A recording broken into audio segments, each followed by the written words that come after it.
feel like I'm in a super obvious spot, you know?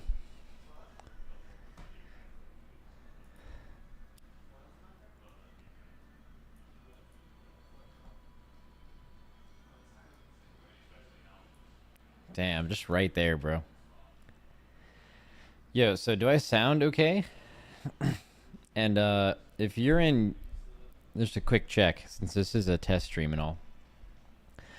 Does anyone in YouTube hear the music? Not through my mic, just like in general. Like, YouTube shouldn't hear any music. And the Twitch VOD shouldn't hear any music. And if that's true, then we're chilling. Bro, you wanna know what happened last race, bro? One of my Twitch stream VODs, so like one of the race day VODs, like a full 12-hour VOD, got like copyrights, not striked, but like they claimed the revenue from it because they could hear a 30 Seconds to Mars song through my headphones. So not even playing music, literally hearing a muffled version of the song through my headphones for like a minute, and they claimed the whole video. Just minus like 3K. Minus $3,000 from a fucking headphone bleed.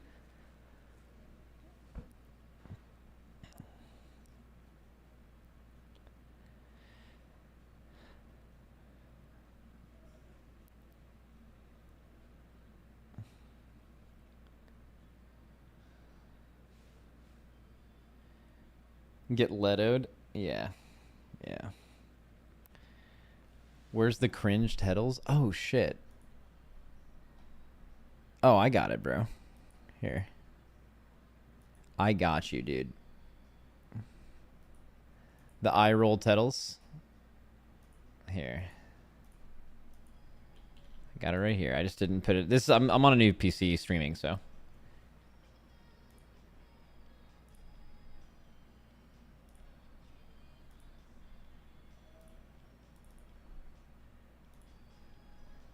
I don't know where to put this bad boy. Right up there. Max, are YouTube VODs still ending after 12 hours and not getting restarted? Yes, they are, but I don't really know how to solve that. So someone mentioned to me just like after lunch, just restart your YouTube stream specifically. But turning your stream off and back on makes you feel really bad because in YouTube it's like an event. So like literally all the streamers, it doesn't just repopulate the stream. Every single one of them, which last time I had like 10K viewers on YouTube, they would just all have to like click on a different link. And the reality is most of them won't. So like I'm pretty sure I'll lose significant money doing that. But it has missed a few boss kills, which is kind of unfortunate.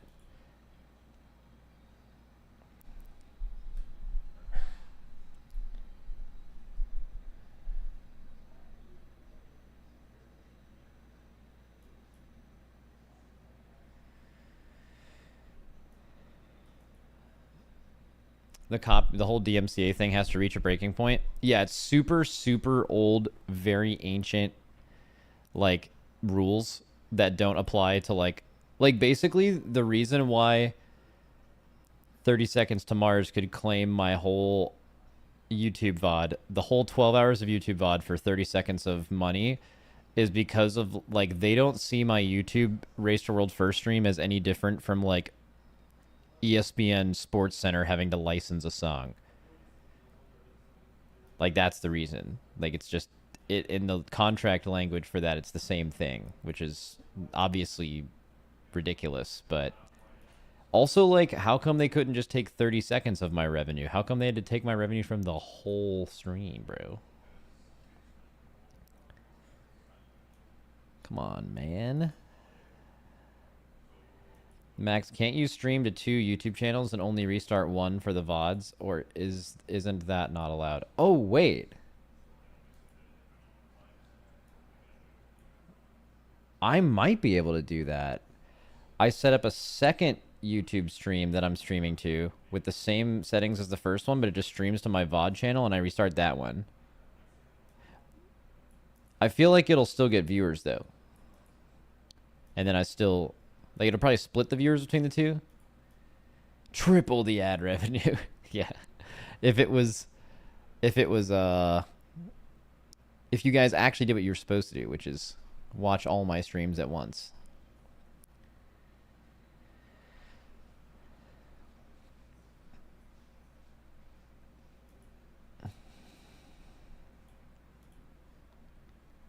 Yeah, man. I'm excited, dude. Being at the race again is just such a good feeling. Being around all the guys, get to just talk about stuff as it's changing.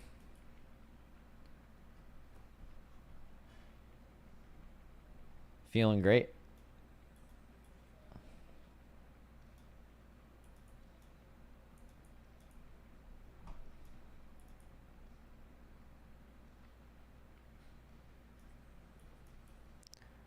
Full liquid hockey team win.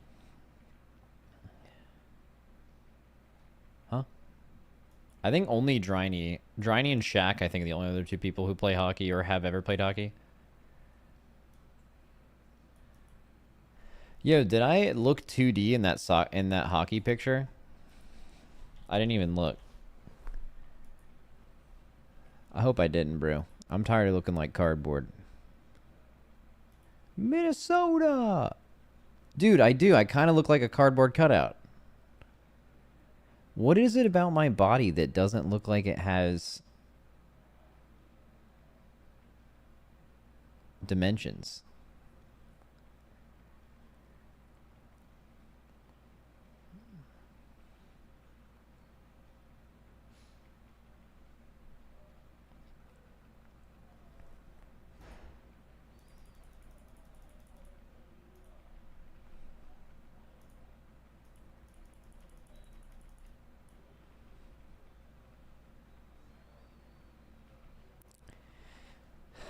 Fellas, would you guys like to amend your pre-race comp?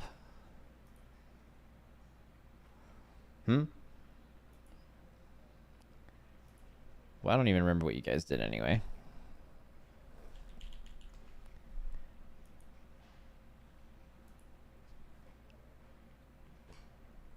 No, we were right. I mean, maybe you were, bro. Let's see. You guys have, right now, Prop Paladin, Blood DK tanks. You have Mistweaver, 2 Priest, Resto Druid, Healer comp. You have 2 Warrior, 2 Evoker, and 2 Mage, and then 1 of every raid buff. So, like, 1 Rogue, 1 DH, 1 Enhance, 1 Warlock, 1 Hunter.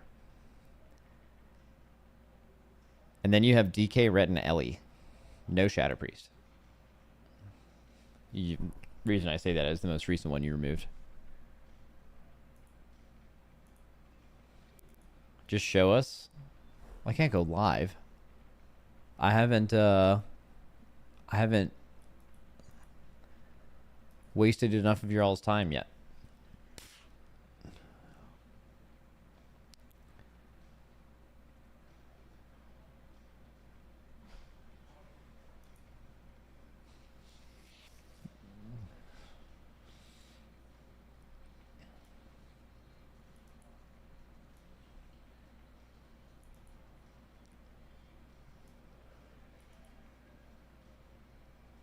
If it gets nerfed on Tuesday. They're not going to nerf anything Tuesday. They might nerf some stuff tomorrow. Buffs and nerfs and stuff. Should be their last thing before the race. Dude, they kind of set a really interesting precedent in the last race. I think in the back of our minds, we were always thinking if something was truly so overpowered during the race that they actually would fix it. Like, you know how usually when they say, you know, oh, we're not going to make any changes during the race. But, like, if something was actually just, like, bugged and doing, like, 50% more damage than something else, then, like, you'd assume they would fix it, right? But, like, dude, last race, Preservation Evoker was, like, as broken as any spec could be, basically, within reason, within a role. And they just didn't do anything. So, like, makes you think that they probably wouldn't, do it if that happened as well.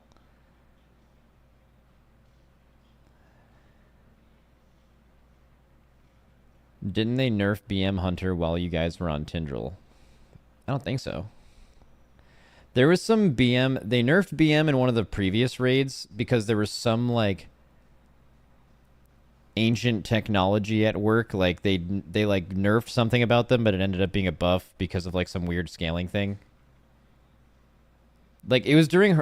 I think it was like during heroic though. Like we weren't on mythic yet, but like BM hunters were just doing like 20% more damage than they were supposed to.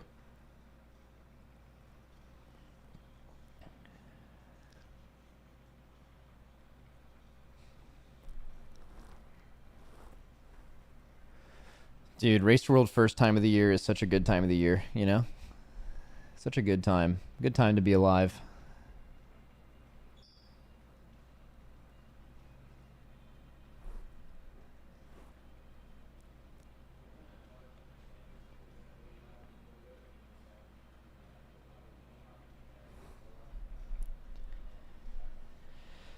Is this the race method gets second? Is that what the people in the race want the most? That's probably true. Like when you look at most conventional sports, like whenever it's like one or two teams winning all the time, they at one point were the heroes, then they end up becoming the villains, and it's purely because the viewers just want to see something new happen.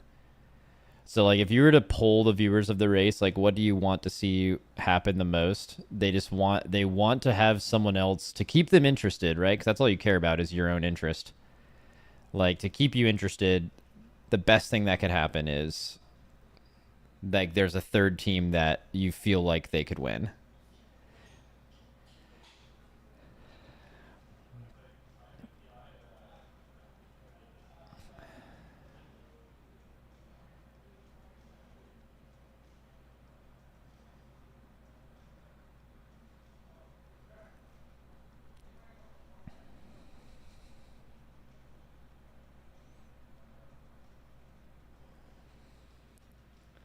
I feel really good about this raid. I feel like our coverage is really good. I feel like our split plan is really good. I feel like our plan for the bosses is good. Gallywix is going to be interesting for sure. Gallywix has like a lot going on.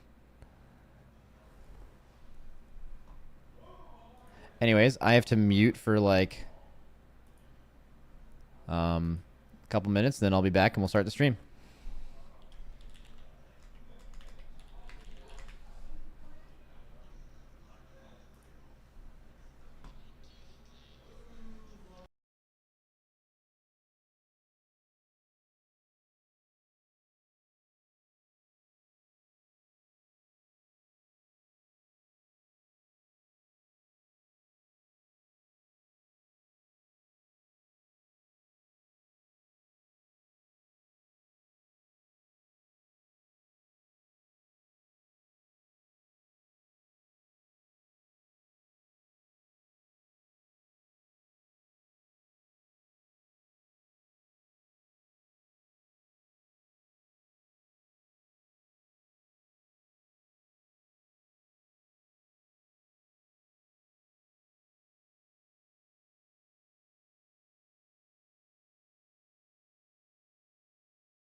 Ooh, remember to blow up. I'm back. Okay, so let's go live.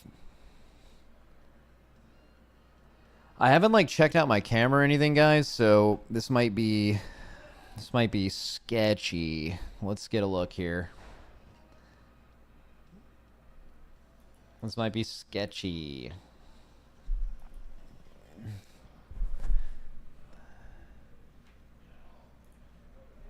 All right, I'm turning my WoW on too, so we have some background stuff.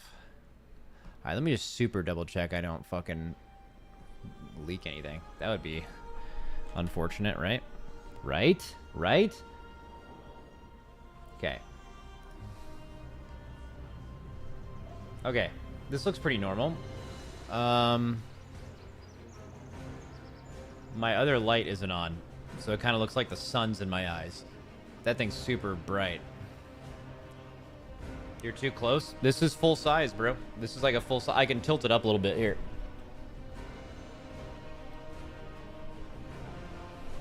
How about that? It's a little crooked now, but that's okay. This is fine. Got some M's in that mini fridge. Yo, I got my own little personal snack thing back there. It goes crazy. I got some waters in there. Yeah, they got me fucking everything, bro. I'm feeling great.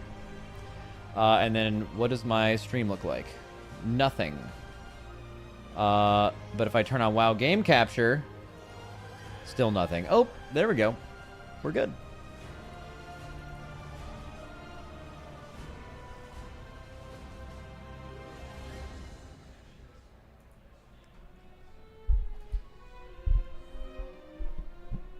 You know?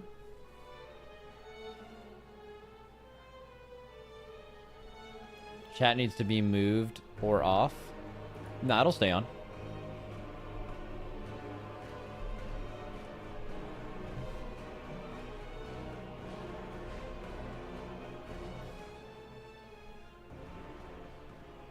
You're glowing?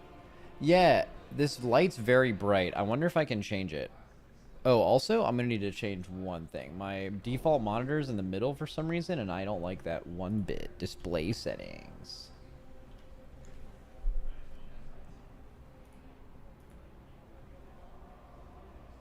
W. Okay, that's been fixed. What else we got to do? Okay, now I have to turn down this fucking light because it's just simply so bright. Okay.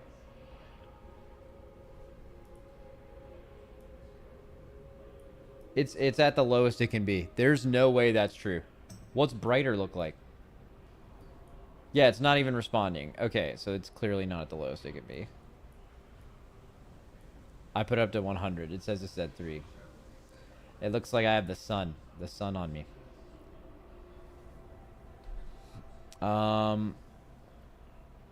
You know what? That sounds like a problem for a later version of myself. So we're gonna slam this and it'll work.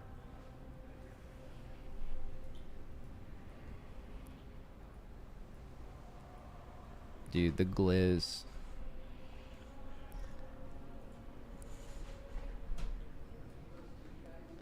Why are you dead? I think it was one of the ends of my stream, I'm pretty sure. One of the ends of my stream was, I like died. I died to like one of these, somehow. Actually, I don't even remember how I died, bro. I don't even remember. Oh, wrong profile.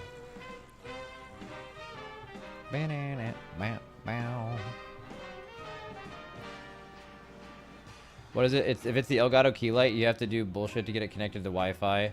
Just do it later. No, it's like, okay, so I don't know how to describe this, but it's like it's shown up like it's connected to my computer, but it's even connected to the pod. It's just, you know, I'll just install an update for it. That'll fix it, right? When has updating something ever made something not work? This will be great.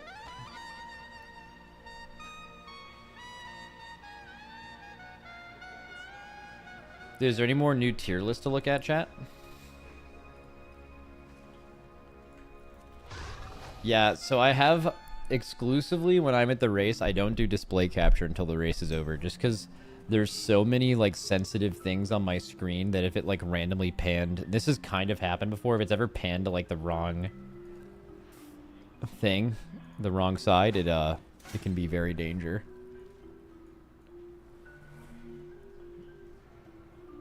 Pet code an updated one. Oh shit. Oh shit. Okay. So still not working. Okay, we'll just fix this later. It's just, yeah, it's completely not working. You got a huge light this time? I mean, it doesn't look that bad, huh? It just looks like I'm outdoors. Did you survive not having your special desk 2 days before the race? No, shout out to Liquid. I complained about it enough to where we got something changed. But yeah, initially I wasn't going to be able to even be set up at the facility until like 3 hours from now instead of like last Thursday, which would have been just as bad as anything could be.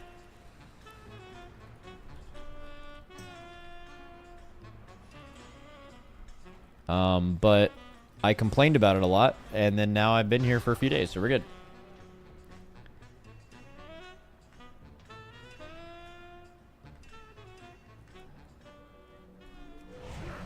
Max won against the t-shirt. Bro, what are you talking about?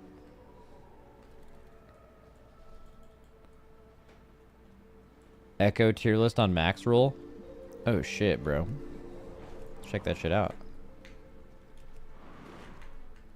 I forgot they do the Max roll thing.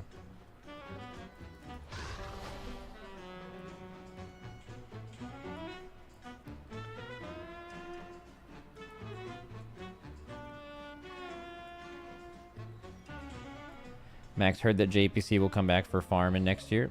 Ooh, could be.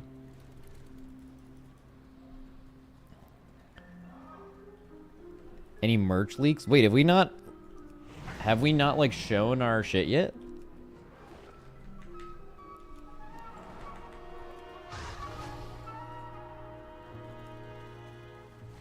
It's on Tuesday? Oh shit, okay. So I shouldn't do that. I was about to say, I have it, I literally have it right behind me. In fact, it's like almost a miracle that I'm not wearing it right now because I'm supposed to wear it for a shoot in like 30 minutes. Which, by the way, that could be a nice little segue into letting you guys know that I will be leaving my computer multiple times today to go do stuff. Usually for the first couple days we're at the race, we do like all of our media for the race. That can be anything from pictures, photo shoots, to like little skits and stuff like that. I will say it's usually really stressful. It's usually just a combination of like the content team telling us to do stuff and then me being really mad about it because we have so much to do and all I care about is winning and I don't want to do any of that. And then it's just them trying to do as much as they can without me killing them. Except this raid, there's nothing to do.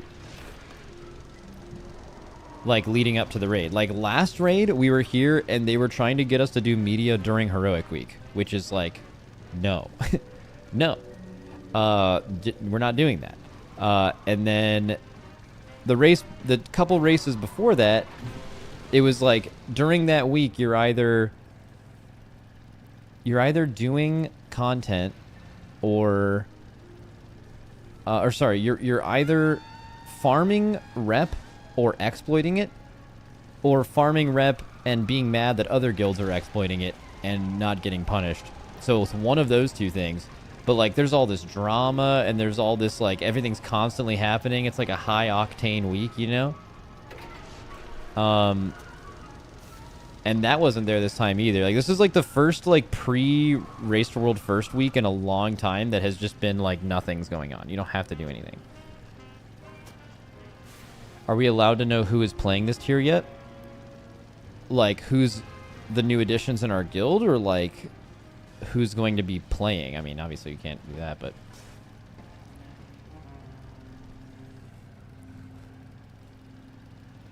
Max, how long does it take to get from your house to the facility? With no traffic, like, around 10 to 15 minutes. With traffic, like 40 minutes.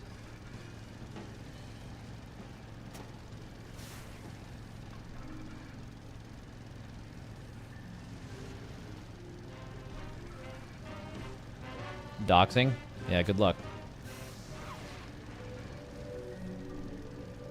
Max, what tanks do you think will be the best this tier? Whichever one your main is, buddy.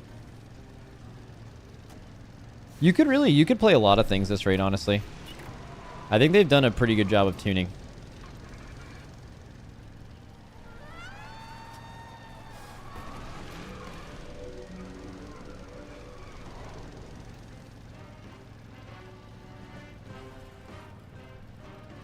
Even Og Evoker. But you have to keep in mind, most Og opinions are like Mythic Plus based, you know? Like, remember you guys watching the like tier listing the other day, and like all the mage players were like, there's no way mage isn't in 5 big booms. But that's purely a Mythic Plus take, right? And that list is pertaining to both. Like, Og has, at least it seems to have almost certainly been killed in Mythic Plus. I don't know if there's a jury out on if it's killed in raid or not yet, right? Because you all know there's scenarios where Og still thrives, right? Like any time in a raid where it's usually an ad thing, like it's a specific way that ads spawn, like Brood Twister, or even like Cleavy type fights where certain classes are doing like way more than everyone else in their cooldowns. Og will always have value, right? Even in a nerf state. I'm not telling you guys we're running one or not. I'm just telling you that, you know, tuning's pretty good. Max, do you think that there will ever be a point where you can openly discuss what specs are strong from your testing? No. Me and my guild are doing a raid comparison predictor for World First Gallywix. How much does your player's World First history matter in comparison to their class strength? Ooh, that's a good question. It does. I mean, okay, so the reality is if we're recruiting someone to this guild, it's because we think that they do have what it takes to do like a world first end boss. Because like there's a lot of people, like the amount of people that are that in the entire region or world that could play at the world first level on like a sub 100 pull boss or like a non-end boss in most cases. There's like so many, like probably thousands, right? But like the amount of people that could do a legit end boss or like basically an end boss, like Tindral, Kaiveza, stuff like that, that number is very, very small, and there's no way for you to know if people can do it. So like the way you recruit is you assume you take your best guess at someone that can do it, and they could even look great for the first 7 bosses, and then on the 8th boss it's like, oh, they're not good enough, so you don't know. So like one benefit you have if you're trying to make a comp predictor for our guilds, so because I'm assuming you're not necessarily doing a comp prediction, you're also doing like a player prediction, like what players will be in. Like, yeah, players that have done this for a long time, there's just one simple thing. We know they can do it. Like with a newer player, you assume they can do it, but you just simply don't know. You take a guess on it, and I will tell you that if their class is good, then we will play them. Because you have to. Because there's in the same way that like you don't know if they're good, it's also the only way you'll find out if they're good. Because there's no like preseason or regular season to prepare for this, right? It's all happening at once. So you just have to figure it out.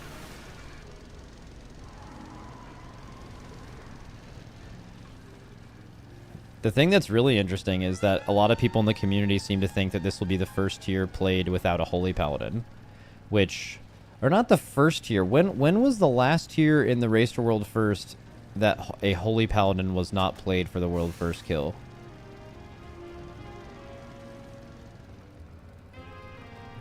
I actually don't remember. Oh, yeah, Queen Ashara. But that was only because you dropped healers. Like, if you didn't have to, like, drop healers for that fight, guess what class was in, you know? So it's like almost never. I'm not telling you that's what's going to happen. I'm just saying that's what the community seems to think. From all the like pre-raid tier list stuff.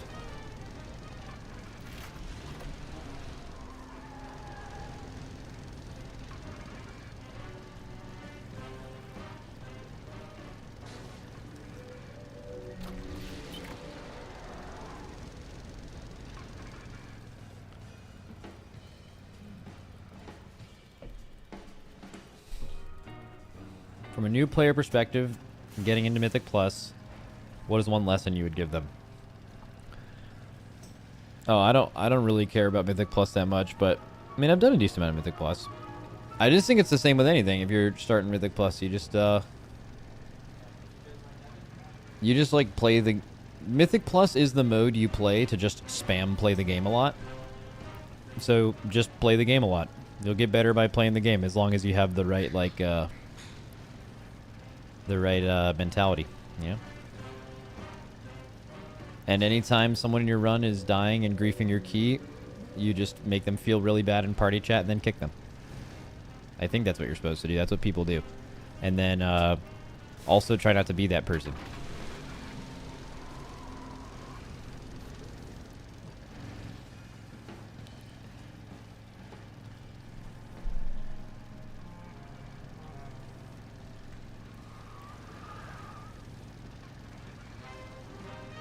Max, how much attention do you have to pay to not spill secrets on stream?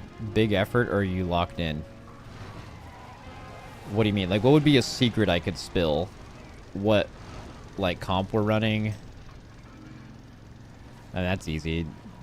You just, like, don't do it. What's the other secret? Your strategies? I mean, how do you just, like, how are you just in the middle of a sentence talking about anything and then you randomly just tell someone your exact strategy for a boss? That just doesn't... You know, it doesn't just, like, slip out. And you just don't do it, I guess. Seems pretty easy. Maybe what classes you think are good? I mean, the thing is sometimes I do tell you guys what classes I think are good, but then also I tell you guys what classes you think are good, and I know aren't as good as you think they are, and then I'll just keep saying they're good. So, like, it's hard to tell because, like, I'm just constantly saying random shit. So some stuff I'm telling you is true. But you just don't know. I mean, the reality is you guys will be able to tell what we think is good, at least going into next, like, the end of next week, right? Like, Thursday, Friday-ish. Because we usually just stream that, like, we stream our comms, right? So when we're talking about... Like, if we're doing a boss with ads and the ads aren't dying fast enough, you might hear us talk about, like, a single target class. And, like, we can sit that class maybe and bring in an ad killer, and then we'll talk about the ad killer. And by using context, you can usually tell what we think is good at what thing by the changes we're making and how we're talking about it. You know? Or, I guess, just what we're playing in general, maybe.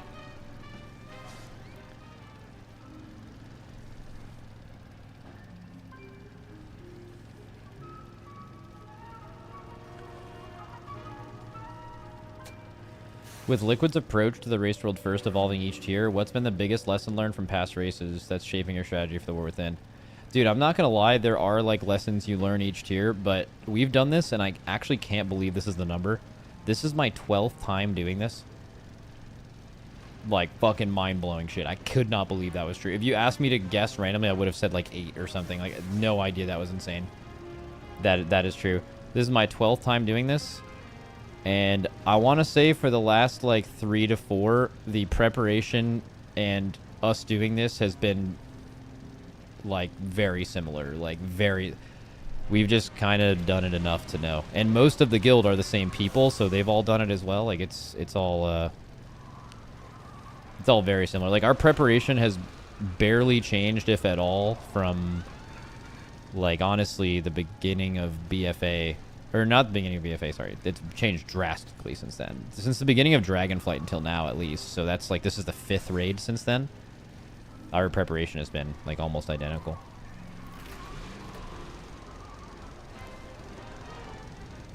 Any predictions on how many days this race is going to take? Okay. So, last race took... what, 12 days? It was 11 days. We killed it on, like, the 2nd minute of the 12th day, but, like, it was, like, 11 days. And that was with no simultaneous release, meaning that we did all of Heroic, basically, before Mythic even came out. So that was 11 days of Mythic. In a simultaneous release, realistically, you only have, like, 4 days in the first week to progress Mythic, which will generally get you a little less far, obviously, you know, spending less time doing it. Like, a way to look at it is like this. Like, think of last race, Nerebar Palace, right? We killed Silken Court, like, right before we went to bed. Every guild killed Silken Court, like, right before they go to bed. And that was, like, the day before your reset. Like, you killed Silken Court, went to bed, reset happened. Bro, ain't no fucking way Silken Court would have died in the first reset last year if we spent 3 days in week 1 doing heroic splits, you know? So, like, it slows down your progression for sure. So I think, I don't know. I mean, obviously I'm guessing. Like, I've learned over time that, like, testing doesn't really tell you anything. Like, when I'm guessing pull counts, when we're guessing, like, time in the race, usually what I default to is just how long races normally take. And kind of historically how long they've taken is, like, 9 to 10 days.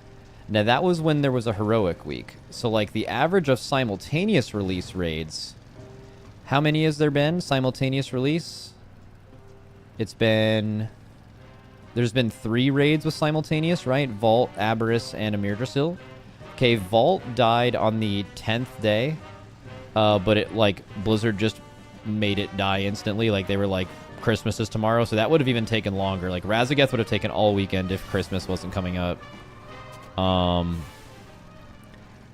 Aberrus, kind of an anomaly, right? They introduced the crest system. We had 6 more eye levels in week 1 than we normally do. The raid got stomped because of it. So that was only, like, 6 total days of the race for that one. And then Amirdrasil was, I think, the 12th day. And that was with, you know, the 3 days of heroic splits in the middle of the race. So, I mean, I guess if you kind of look at Aberrus as an extreme outlier, which I think is correct, the races are... looks like simultaneous release races last around 10 to 12 days. Or 11 on average with the 2. It's only a sample size of 2. And I do think there's some other important information, though. So this has, like, less bosses than Amirdrasil. Nerebar Palace was not simultaneous release and lasted just as long, but also Nerebar Palace had the hardest last 4 bosses ever of any raid. Which was, like, that's the majority of your time anyway, is the bosses near the end. So that took the most time. I want to say because Amirdrasil took a long time and because Nerebar Palace took a long time, I think it is likely that this tier errs on the side of being easier. Not because I feel that way from seeing the bosses on testing, giving you 0 information on how I feel about the bosses on testing. This is purely a history of WoW take. Like, anytime there's been super hard raids, they kind of reaction change things based on previous raids. Like, there's, like, you can find evidence of this in every single raid. You know, historically in WoW, every time there's been a Tomb of Sargeras, there's a tier right after it that's easier for that exact reason. And Taurus, the first 10 bosses died in 1 day. It's because Tomb of Sargeras was crazy, right? They were, like, responding to the feedback they've gotten. Like, even Nerebar Palace, which was hard after, I guess, Amirdrasil was hard, but it was different kind of hard. Like, what did people think was the biggest problem? What did Blizzard say was the biggest problem in Amirdrasil? Oh, it wasn't that Tindral was too hard, which it might have been, but it was more that the bosses that would normally keep you from getting to Tindral that early were too easy. And that had merit, right? Okay, then what happened this tier? The bosses that would keep you from Tindral or Silken Court, the second to last boss, were Nexus Princess and Brood Twister, and they were fucking crazy. They did exactly what they said they would do, you know? And now the response from the community is what? Like, first 4 bosses were... We liked that. Those were easy 2-box. But then the jump from one boss to the next was too hard.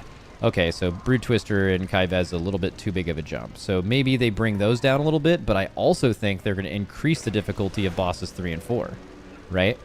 Whatever the 4th boss is, either Styx or Sprocketmonger, Rick Reverb and whatever that boss is are going to be harder than Sikran and Rashanan were, for sure. But I also think, just knowing Blizzard, I think they're going to try, in their best interest, they're going to try to make One-Armed Bandit and Muggsy not as hard as Nexus Princess And, well, Muggsy could probably be as hard as a normal second to last boss, but I doubt One-Armed Bandit is Nexus Princess. Like, they do not want that to happen. Because what has the overwhelming feedback been? Right? The overwhelming feedback from the community is raids are way too fucking hard. And as much as people say, like, they don't listen, like, hey, what have Mythic Plusers been saying? Mythic Plus has too much shit going on. All of their posts in this past, like, this past season or about Season 2 have been like, okay, we hear you.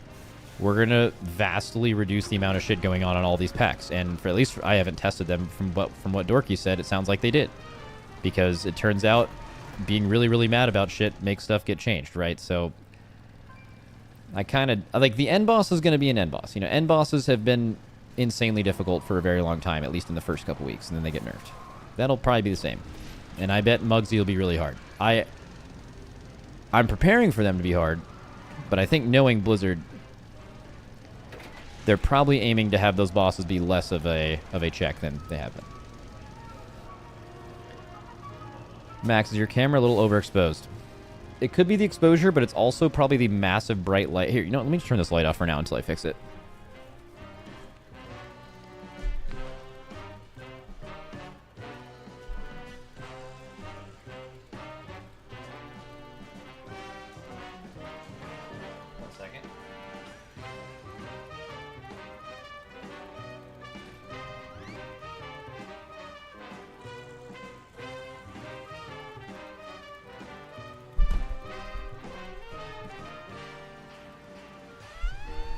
Oh, it didn't turn off. What the fuck?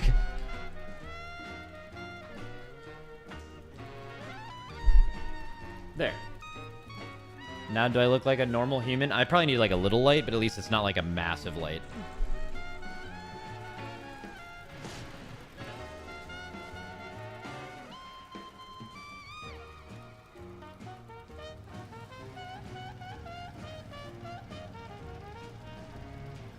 What is it, Max? I kind of feel the Mythic Plus example you used isn't the best faith. People are saying Dragonflight, that the dungeons did way too much, requiring a million stops, then they doubled down even more in the War Within by giga-nerfing tank stops and make the dungeon super insane. Yes, they did. Okay, I'm following. So I don't know how they listen. It feels like instead of an idea, they... Okay, well, you missed what I said. So you could argue that they should have done these changes earlier, but, like, clearly, like, they've been increasing the amount of mechanics in dungeons for a long time, and with resistance, but not like holy shit massive resistance. Bro, the season 1 feedback has been like, dude, no one wants to do Mythic Plus season 1 stuff, and part of it is because of the tank stuff, but going into season 2, the thing you haven't seen yet from people who've done the PTR and from their posts they've made and from the changes they've made, they have like significantly reduced the average amount of mechanics that every pack does. They've reduced tank busters. They have this season coming up. They have responded to that. At least I haven't done it on PTR. That's according to Mythic Plus people.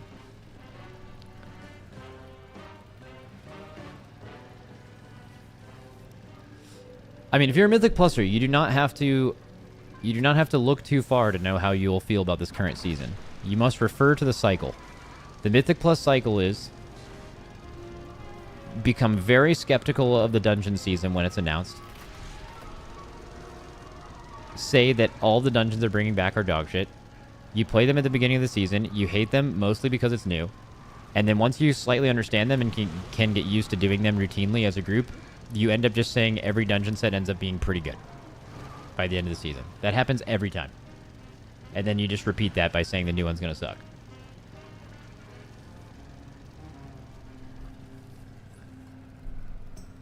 The thing that I find interesting with Blizzard is, like, I wonder if they know what dungeons are good and bad, because it seems like they don't bring back, like, all banger dungeons in any season. They always have, like, one not great one, at least by the community. And I always wondered why, but I'm pretty sure the reason why is they only have a certain amount of dungeons to bring back. Like, there's not that many, like, super banger Mythic Plus dungeons. You know? Like, if they do one season and bring back, like, Freehold and Gambit and Underrot and I don't know, like, a bunch of other just banger dungeons, like, in 2 or 3 seasons, you're just out of bangers. And then what? You want a season with just only stinkers, you know? You gotta kind of mix in a few goodies and a few baddies, and then try to make the baddies better.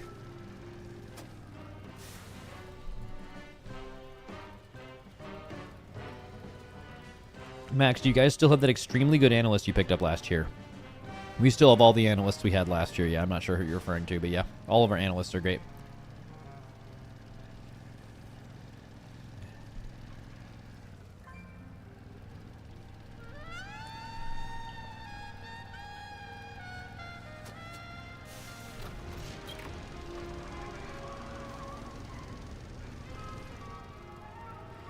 Max, have you heard about RuneScape trying to do a race world first and locking a boss release behind a team doing challenge mode world first kill?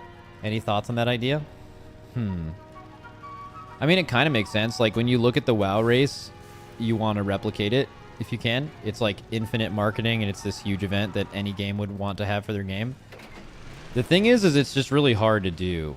You know, you need so many things. I still think the WoW race world first is so, like, completely random that it ended up working.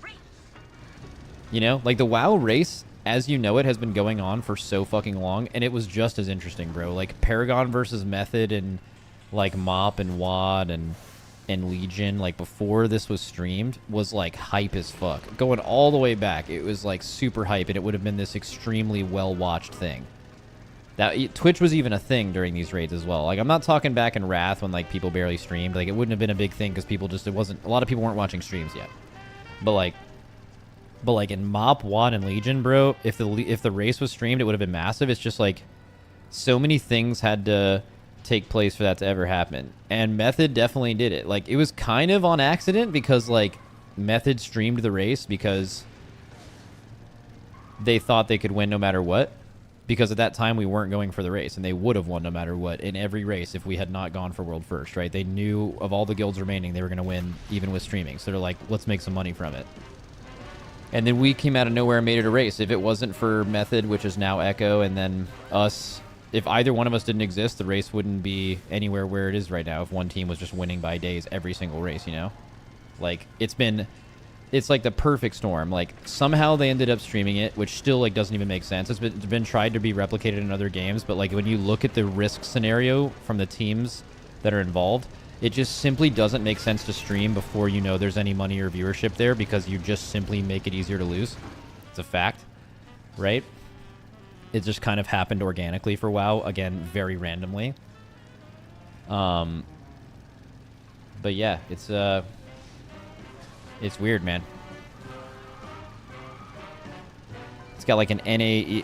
It's heavily fueled by NAEU rivalries. You can try to say it isn't. It just absolutely is. That's just a thing. Like, if you just play the race out over the last, 6 years, and you just replay it, but Echo and us are both a NA team or both an EU team, it's just a totally, totally different outcome. 100%. Right? So, like, a game like RuneScape trying to create it, obviously sounds sick, I'm down. That sounds awesome. I would love for more of that stuff to exist, even though I don't play that game.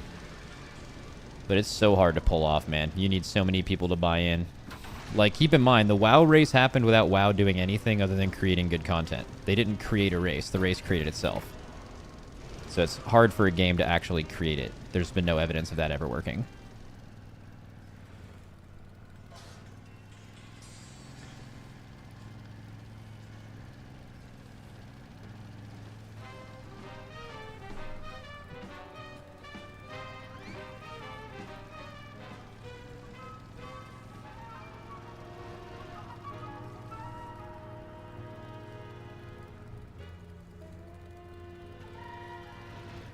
Someone in chat, Piso99. Max, I would say this race is a 3-horse race. Fuck yeah, man. We'll never actually know until it happens, until Method wins or gets second, or is, like, very closely competing for first, right? But as a viewer, I hope that you guys go into every race thinking that they can, because also, like, the community thinking they can probably gives them confidence, too. That probably helps them out. They probably get hyped by that shit.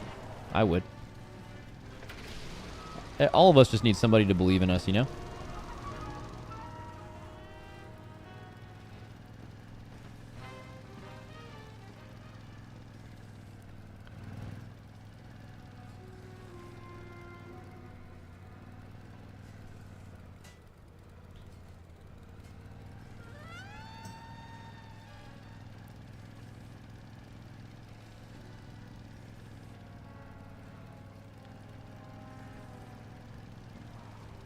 Max, why doesn't Blizzard make the race official? What does that even mean?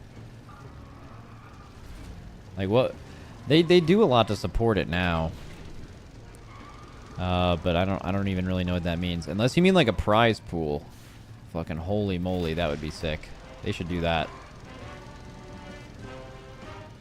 Holy moly.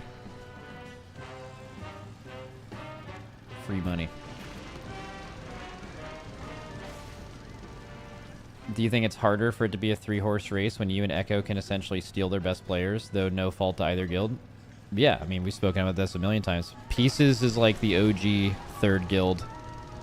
Did you guys ever see that spreadsheet to see how, when Pieces died, like, to how decimated their roster was by our two guilds over the course of a couple of years?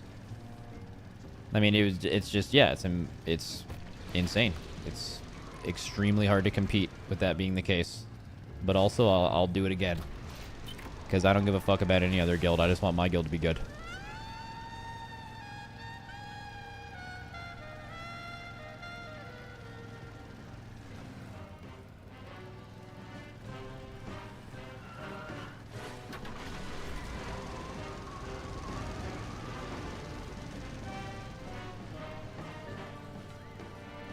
Like, you can make a lot of legitimate arguments as to, like, you know, if you guys want to keep your jobs, you need the race to be interesting, and that means one team can't win all the time, and that you want more teams to be successful, and it's easy to say that and even understand that in, like, the broader scope of things, but it's still, like, you know, in the moment you don't do that. Like, imagine, I'm trying to imagine being close to ever winning a race and then being like, you know what, we've actually won too many recently, and if we let another team win, then the viewers will be more excited to watch the next one. I mean, that's just complete nonsense. You're a competitor. You wanna win, right?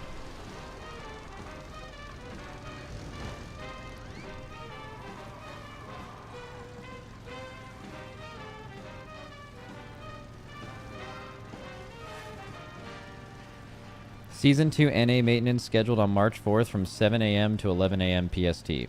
Yep, that's very normal. That's like, I think that's the exact maintenance that's been announced for the last, like, 3 or 4 races.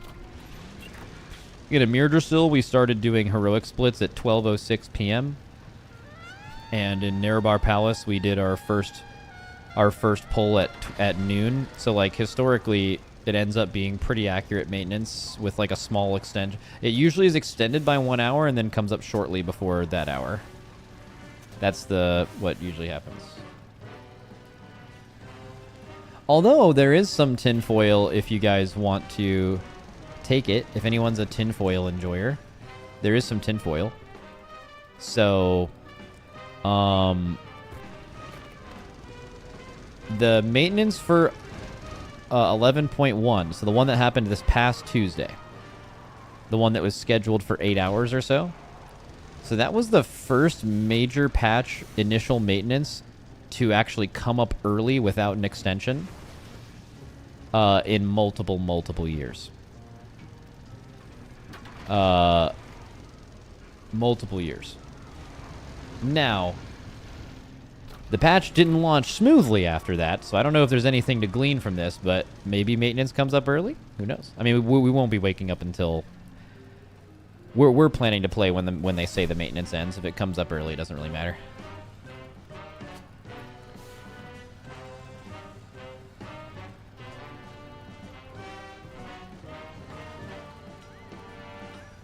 They just posted maintenance, supposed to end at 11 a.m. Yeah, that's been known. Yeah.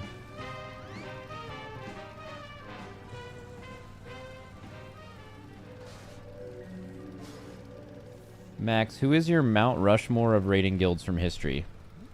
Is that a top 5? Is that how many... Is it 4? Is that how many dudes are on Mount Rushmore? I haven't looked at that thing in a while. 4? Paragon for sure. Are we counting... Okay, so this is weird because there's a guild currently called Method. But, like... Method from, like, Mop through now... is now Echo. That guild is Echo. That's the same guild. So I mean, I guess it like Kuznam's method, I guess. There's like different versions of the same guild, I guess. So I would say that for sure. Then there's 2 more. How many races have we won? 4? Something like that? 5? 4?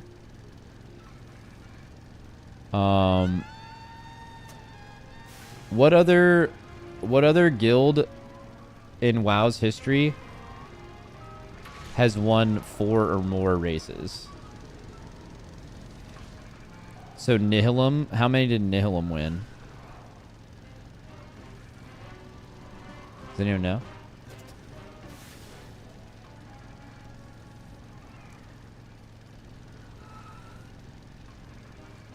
Nine? Okay, we're just making up numbers. I don't know. I actually have no idea.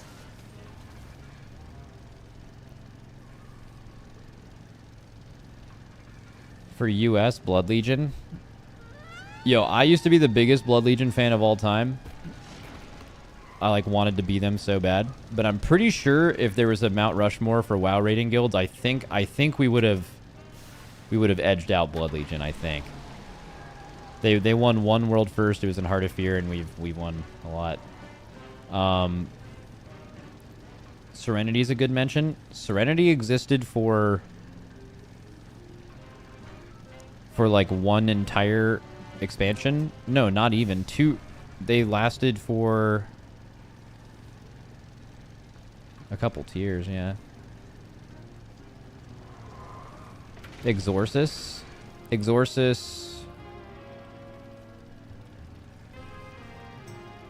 Dude, I think we might actually I think we might actually make the Mount Rushmore. I mean, obviously I'm biased, but like it would be for the 4th spot.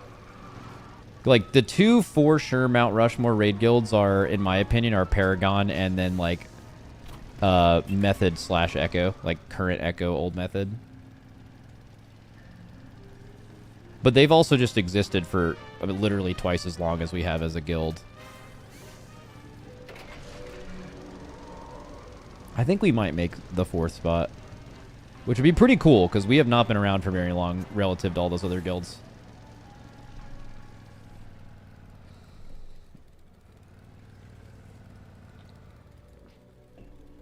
Nihilum has 8 world firsts. Oh, then they'd have to be on there, I guess. So then the only question would be if we would be 4th.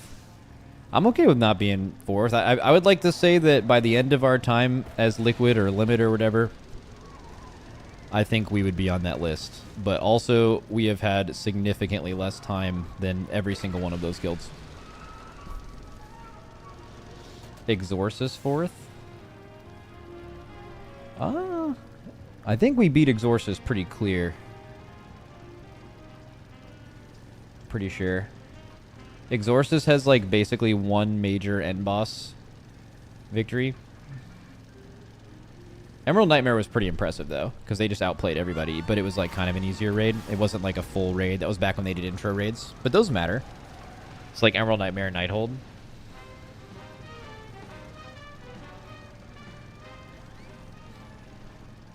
Who knows? Wasn't Paragon around for less time than you guys have now? So Paragon was around, I believe, since at least the beginning of Wrath all the way through the end of WoD. So Wrath, Kata, Mop, WoD.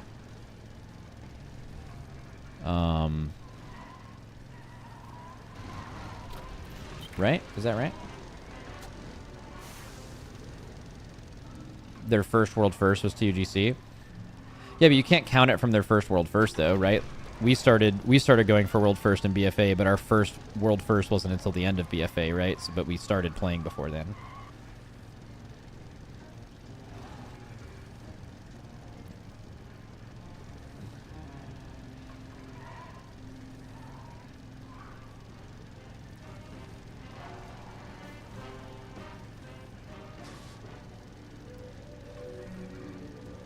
Max Midwinter would be another one. Yo, full respect to Midwinter. I'm friends with a lot of the people that created Midwinter. We're in Midwinter. We have raiders that used to be in Midwinter. I don't think so. I don't think they have any end boss world firsts at all, right? I don't think that's even like a shout out to Midwinter though, sick guild. But that's we're talking about different shit.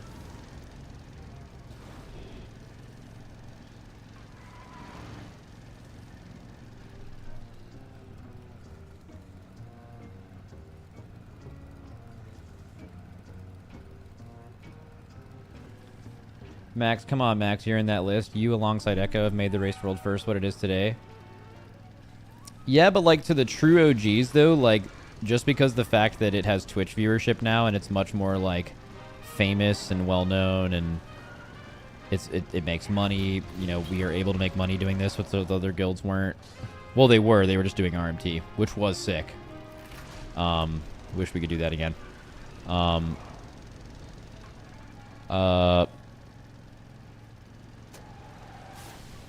Yeah, I don't know.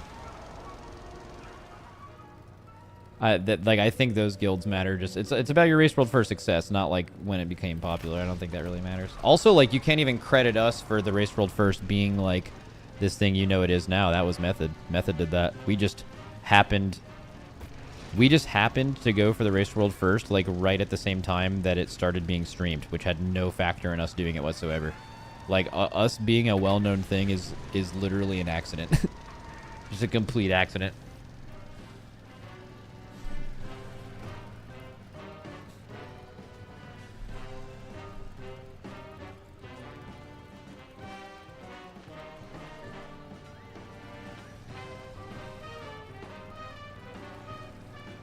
We're just gaming, man.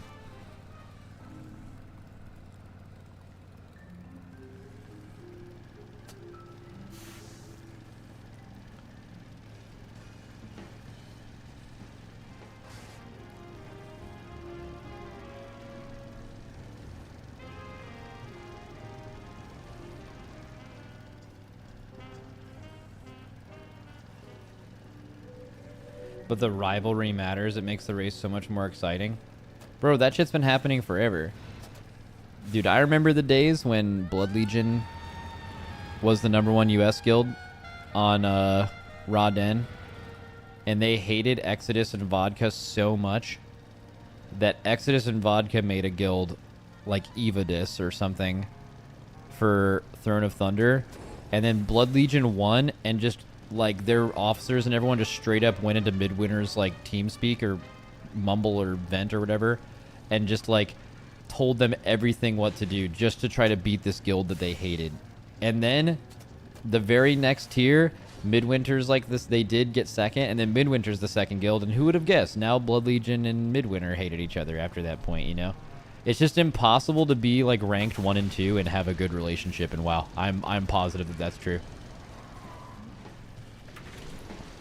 It's just too much.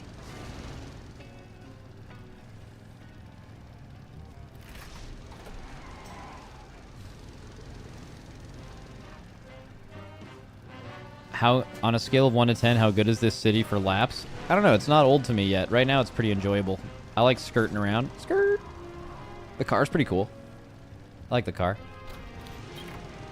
I think they kind of messed up, though. Like, this place is called Undermine. All right, cool.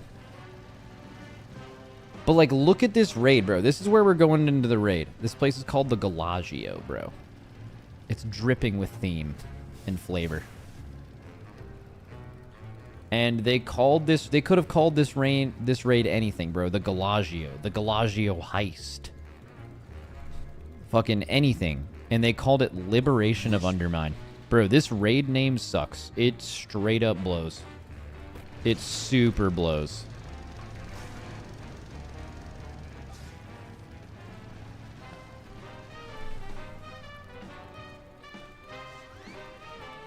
Well, 5 of the bosses aren't even in the Galagio. I don't give a fuck.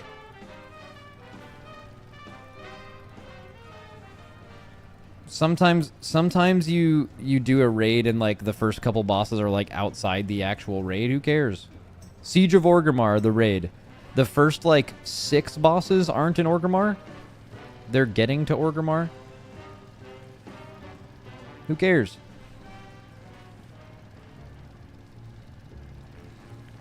It's the entire story of liberating the goblins from this area. Yeah, I know what you're saying. I just don't care. You know what I mean?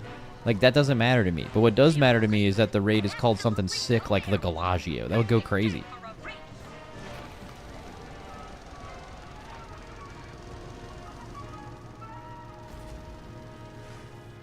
Ocean's 20. So you're pro goblin oppression? Bro, my character's an earth and I eat rocks. Real shit.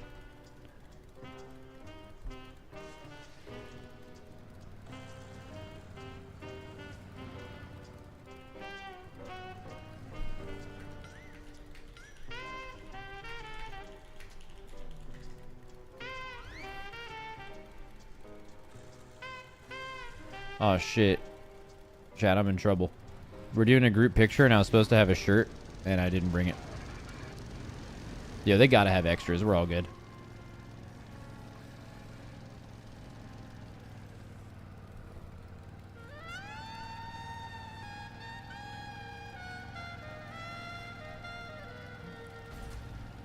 Yeah, they'll have an extra one for sure.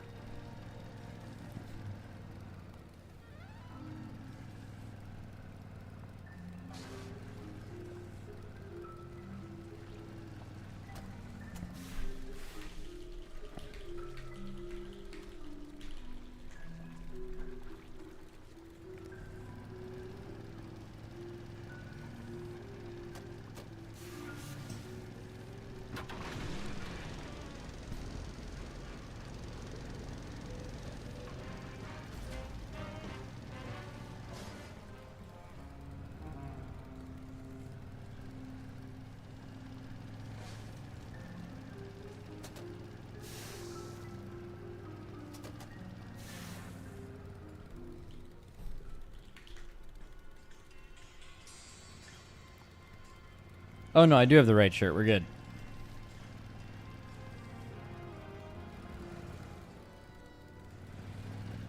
Do all the raiders live at the TL facility? Nah. We live in usually in apartments near here, although the apartments weren't available this time. So most of our players are staying at a hotel. Although THD didn't want to stay at the hotel, and he usually stays at an apartment. So he wanted to like sleep in the scrim room. But that got shut down for like good reason. That would have been insane to just have someone actually living here. It would have been pretty funny though. What's up? I have all my stuff. Oh, okay. I'm not supposed to leak it, right? Everyone's kind of wearing it. So I can leak it.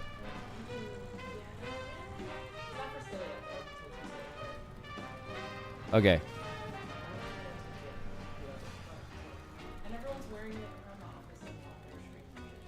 I don't think anyone's streaming though.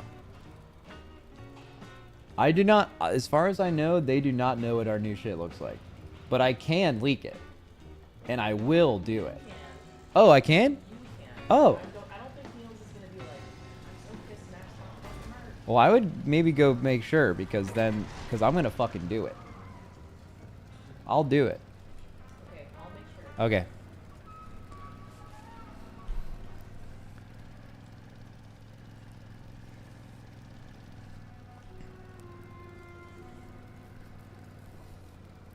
I'm gonna fucking do it anyway.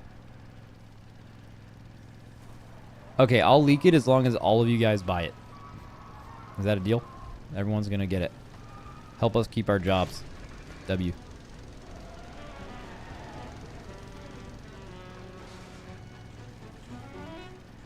Okay, one thing about our apparel this year that I find kind of funny, but I think it was the right decision, is like they based most of the apparel off of like a super irrelevant boss, but it goes hard as fuck.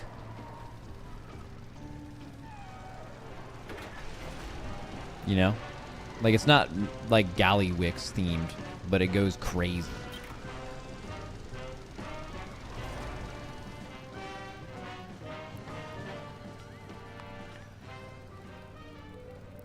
Max doesn't care about YouTube chat. Dude, why does YouTube just randomly complain, bro? Like, I'm looking at YouTube chat, I'm reading YouTube chat messages, then every now and then they just get super insecure and they're like, Max doesn't fucking care about us. Bro, what do you mean? What are you fucking talking about, man? I do, man. What do you want me to do?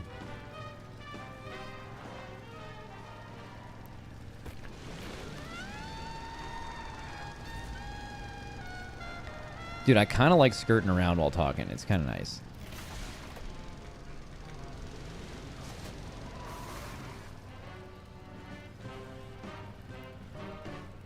Shout out to that Twitch chatter first day that said, as soon as I got in the car, he said, I can't, he said, it's only a matter of time before Max goes full speed and wraps that bitch around a pole like Paul Walker. It was just such an insane thing to type, man.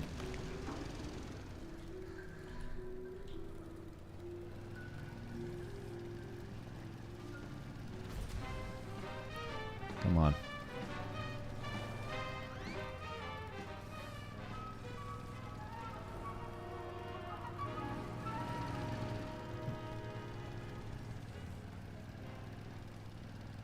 Max, are you friends with Asmongold? He keeps saying that. What? That's such a random type. I can leak it? Alright, hell yeah. Do I need help leaking it? No, I can probably figure out how to open it. Okay. Alright.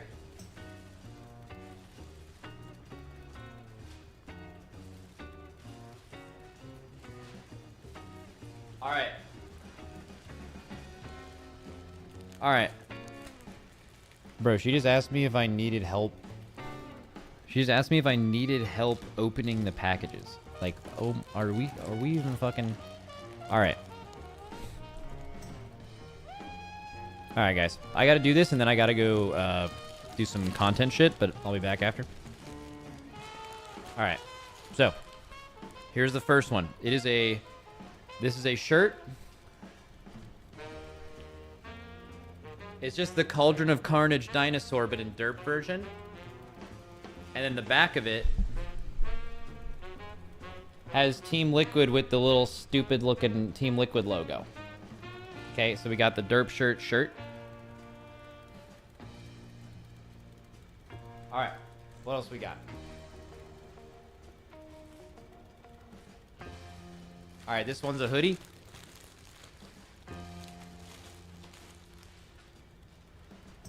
And it's like, you can kind of get the vibe of it. It's like Carnage is, what is it? Yeah, Cauldron of Carnage, the second boss. And then the back is like a Undermine Showdown, and it has like the two Cauldron of Carnage bosses, which aesthetically is the coolest boss in the dungeon. Alright. Alright, here we go. Then we got oh, it's like a comic version of like the Cauldron of Carnage. So we got, it's like the Godzilla one and the King Kong one with the Team Liquid logo, and the back again is like another graphic of the Undermine Showdown. And then I think at the bottom, what does it say at the bottom? I can't actually see it. It probably says something. Cauldron of Carnage, World of Warcraft, 2025, Team Liquid, The War Within, Race to World First. That's what it says at the bottom. Kind of goes crazy. Custom shit. And then there are two more items. One of which I think is just a derp hoodie. It's just the Cauldron of Carnage, like, or it's just the original derp shirt I showed you, but it's just in hoodie version. It's a very thick and like comfortable hoodie. It's got like the Team Liquid thing on the back. Okay. And there's two more items, one of which I don't have because I wore it home yesterday. And it's a Gallywix one, and it says King of... It's actually... It goes kind of crazy. It has, like, King of Trade on the front. Let me see if I can find a picture of that. Let me see if I can ask her. And let me see if I can show you guys the new jersey. We have a new custom jersey for this raid that is in kind of the same theme. It looks really cool.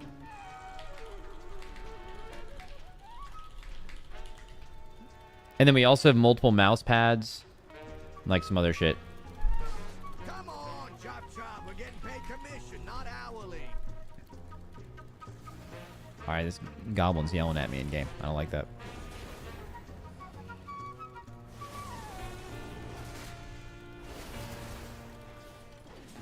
You're gonna let that stop you? Fix it! Fix it. When will it be live? I believe this goes live to purchase on Tuesday, and I will show it multiple times on Tuesday. They showed me a sales chart of our merch last tier, and every single time that I, like, every single time I was like, hey guys, I gotta go to dinner real quick, but just a reminder, because they're yelling at me to do it, make sure to buy our merch, and then I would pull up the website on stream. They showed me sales data, and every time I did that, it was like all the way up. And then like after dinner, went all the way back to normal. And it kept growing, and after dinner, lunch again, it'll go. So basically, I'm just warning you now, they're gonna make me do that like the whole fucking time because it works. Yeah, it turns out advertising works. Okay, I think they're saying... Oh, so false alarm for the group picture because someone was just informed that 2 raiders are not here and are still sleeping, which is very super cool. All right, W. Who is it? Who the fuck is it? Wait, I actually gotta go see who it is. Who do you guys think it is?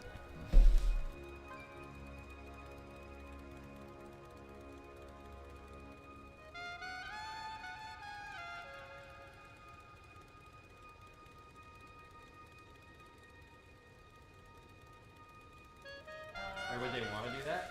I mean, there's that picture in the Discord. Where? Scroll up. On real event? Real event, yeah.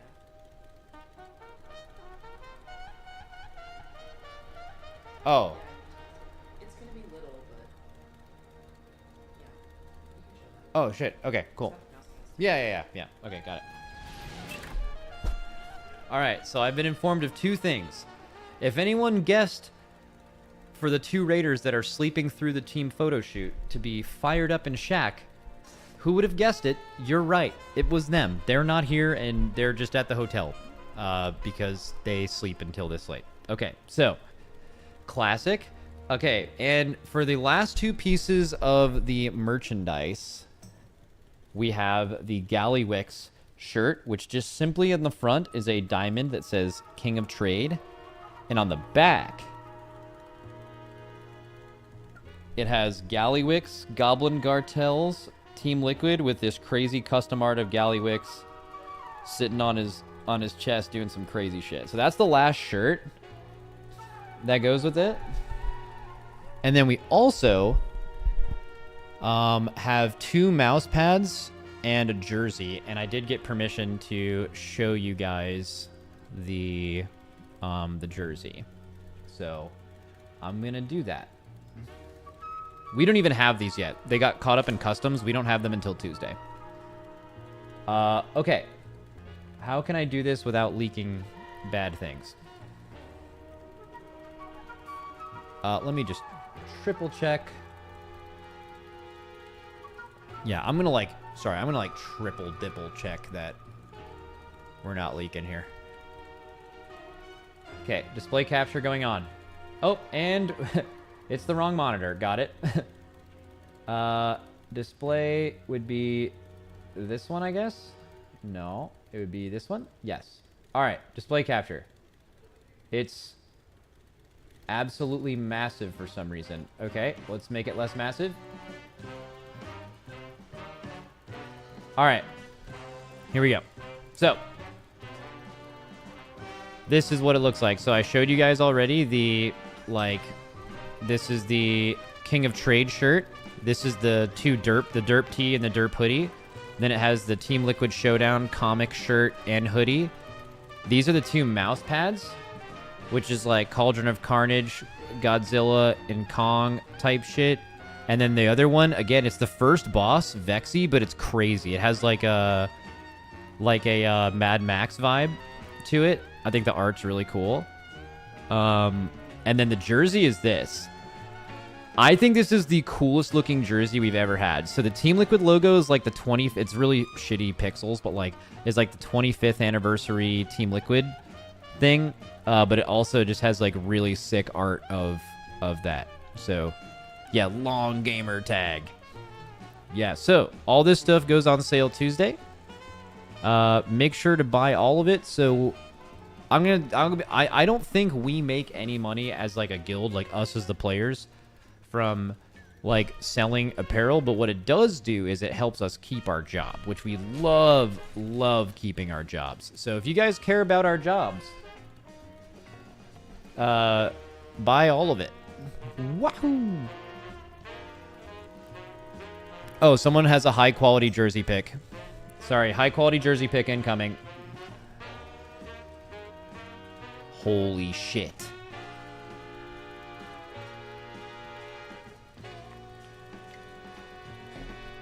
I think it's the coolest jersey we've ever had. So if any of you guys are looking for a jersey, or if your name happens to be Long Gamer Tag, this is the jersey for you.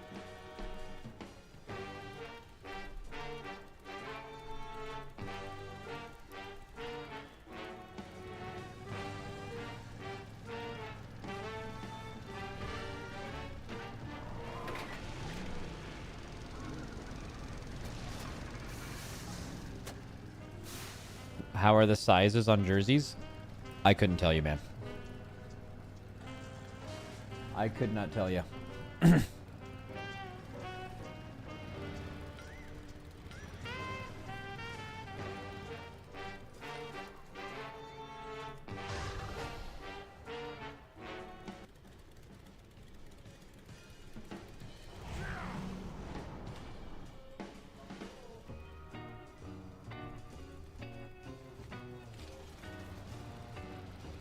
Wait, let me see if we're actually leaving. I don't know if they actually showed up.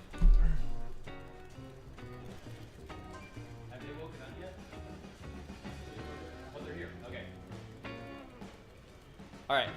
They have woken up and they are here apparently. So, let me put on the text. Doing some media stuff. Be right back.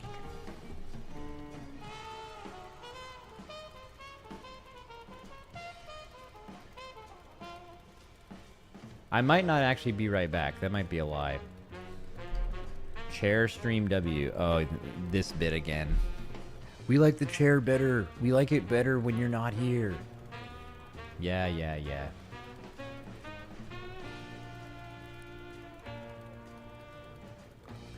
Okay.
All right, we're back.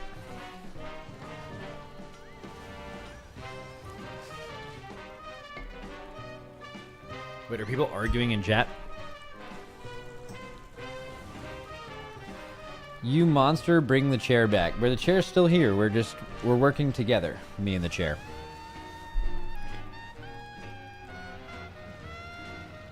That's a quick little picture.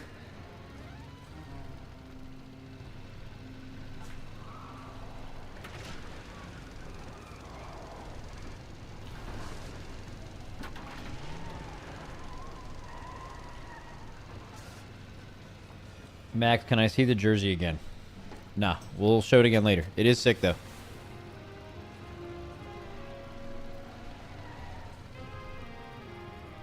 Alright, I'm not going to be... I don't think I'm going to be streaming for too much longer today.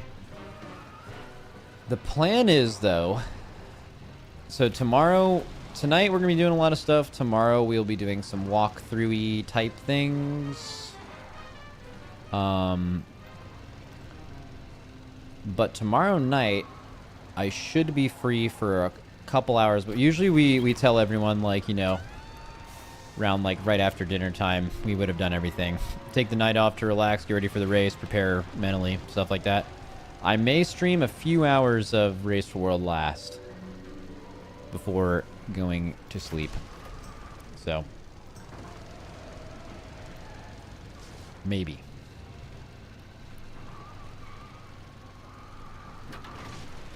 Maybe. Only if I feel like we have sufficiently prepared as a guild and I'm basically just waiting for Tuesday. If that's the case, I don't see why not.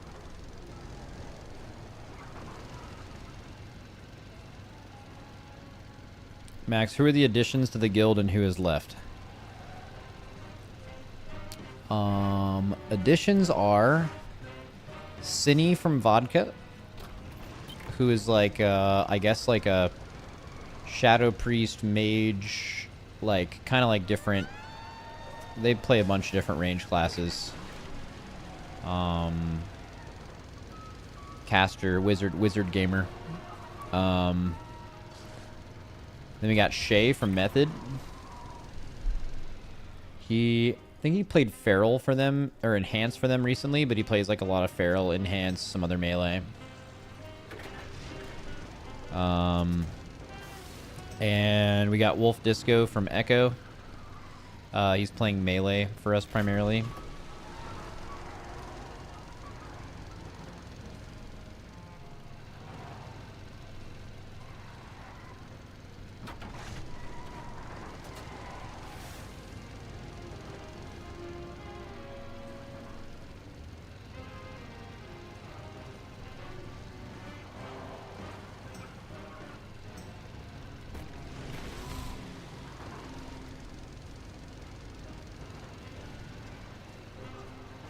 Max, which world first race has been your favorite so far? Well, so you'd have to narrow it down to the ones that we've won. Certainly. I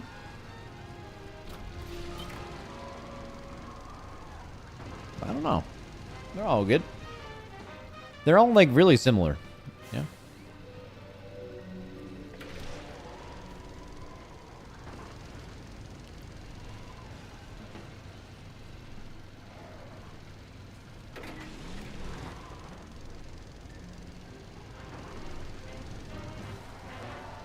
Double Dick Donnie.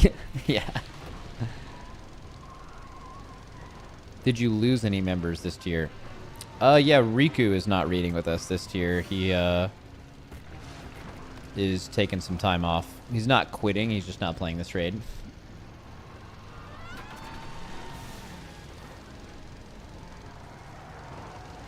Reekster.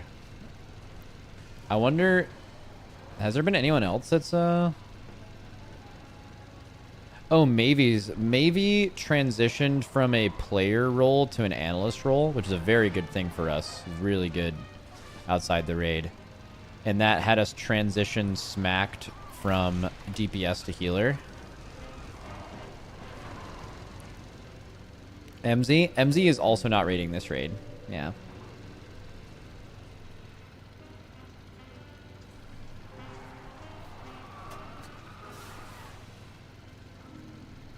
Max, all good, all similar. Does that mean you guys have mechanics that you are awesome at and ones that you guys get you stuck? No, I don't know. We try to be good at all the mechanics, I guess.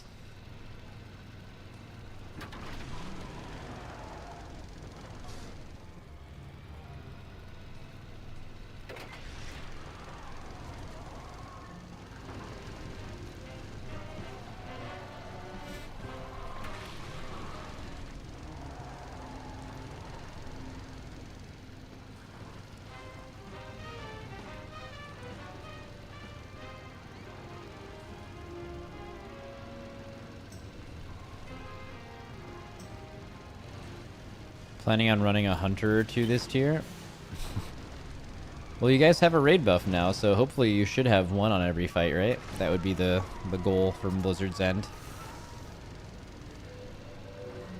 Although there are some interesting fights in this raid where there are 2 fights by design that like could make the hunter buff completely irrelevant.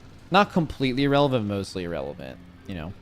Like most fights in recent memory, the like damage check to kill them is never just a last phase. It's like multiple phases, you know? Like there's a couple dedicated execute phases this raid, and if that is like the sole check of the fight, like it's not hard to get there, there's no overall fight enrage, it's just the P3 enrage, then that raid buff may not be relevant, but also like still maybe hopefully they would be good enough to stay in anyway, maybe, who knows.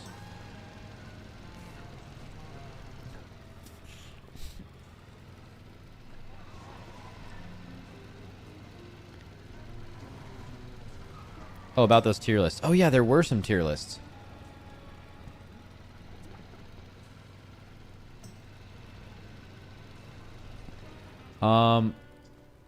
You know what?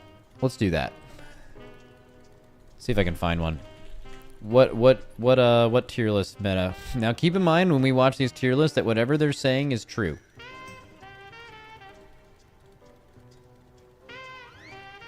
Oh, there's a new Potty C. So when I'm done streaming today, you guys can watch that. Not before.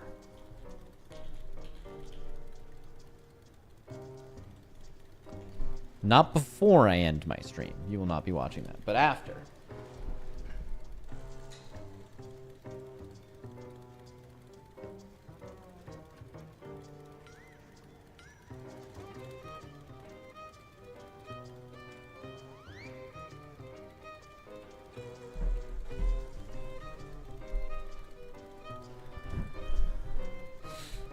There's nothing on YouTube? Well, you guys said Petco made one. Oh, is that like on a website?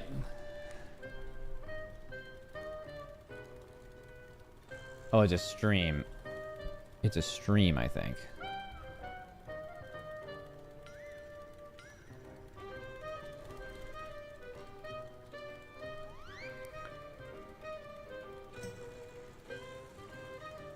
What about the websites? Someone said Maxroll had one, right? Maxroll.gg. Wow. I always find it really interesting that Echo makes like a tier list. Like they make a raid tier list. Because like that's so... It's like you're kind of incentivized... Like they're paying you to do it accurately. But like you're also incentivized to not do it accurately. There's probably some stuff you deem as like obvious enough for you to do it. But if you ever really felt good about something that other people were down on... You wouldn't want to tip that off, but also like, does Echo think that other guilds, other like top guilds would look at their tier list, right? And think that, I don't know. So it's such a weird dynamic. It's not up to date. It was last updated February 25th. No, the raid DPS one was updated today. Oh boy. Oh boy.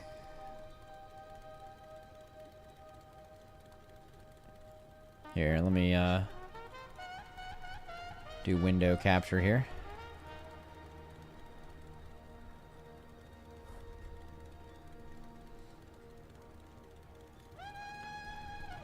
So the raid DPS tier list from Echo updated today. Looks like previous to today, Shadow Priest, Havoc, Arms, and Enhance were all in S tier. And after the most recent changes in which we saw nerfs to all of these things, they have been brought down to A. So basically the only thing that Echo thinks stink. So survival hunters, you guys are so down bad. C tier might as well say fucking log off tier. You're not getting in. Unholy ass survival down, all down.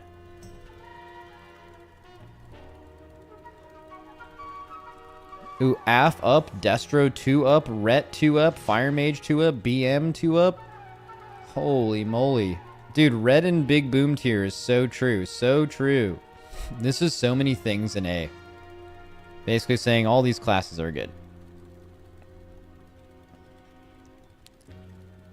No thoughts on the actual tier list, but I do think balance is pretty good right now. Not the spec balance druid, in which it's in B tier, which means it obviously fucking sucks. But balance in general in the game is great.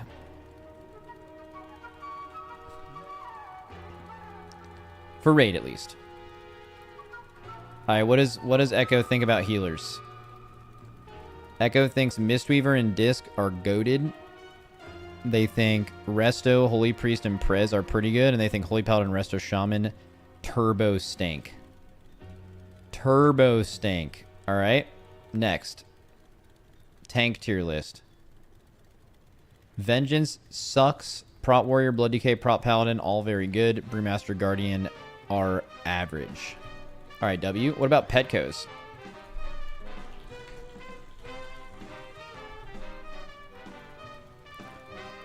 So apparently he did it as a stream today. Season 2 tier list pre-season edition. Welcome for the official.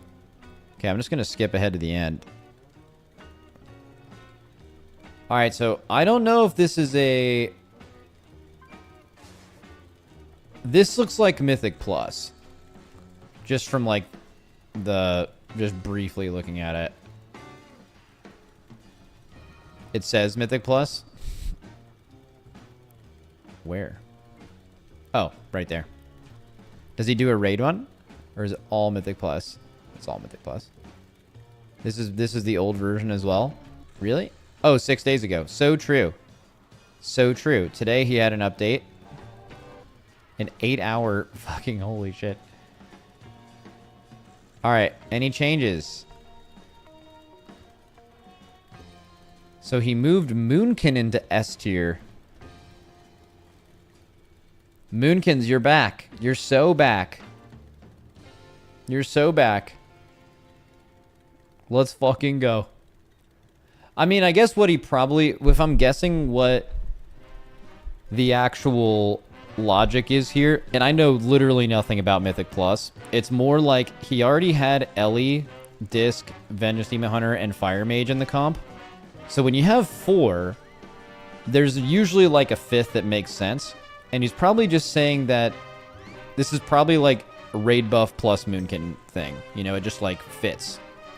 This is the class that fits. You know, like for example, if this Vengeance Demon Hunter was a Guardian Druid, let's just randomly say that's true.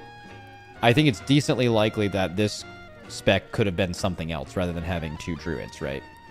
So it's probably just rounding out the comp. Although that's not quite what a tier list means, unless this is how easy it is to get invited to a group tier list. Because even though it may be the perfect complement to the 4, that doesn't actually make it good on its own, which is kind of the point, but who knows? Maybe it's talking about high Mythic Plus. Probably is. Max, I don't mean to spam, but there's a raid tier list on Icy Veins. Alright, W, Icy Veins. Alright, where is it? Raid DPS tier list for Icy Veins. When was this updated? This was updated today by Petco. Oh, so Petco... Okay, that's a lot of things in S tier. Okay, so first off, this was updated today. There's one major thing that is different between the Echo one and the Icy Veins one, which is, number one, Echoes doesn't have any S tier, although that's kind of like a subjective thing. But they have... Echo has Unholy in C, and they have Unholy in S. So, Unholies, you guys are fucking back. Let's fucking go. You're so back. You're so back. And Frost as well. So, W there. Both specs of Warrior, Shadow Priest. Insane W's right now.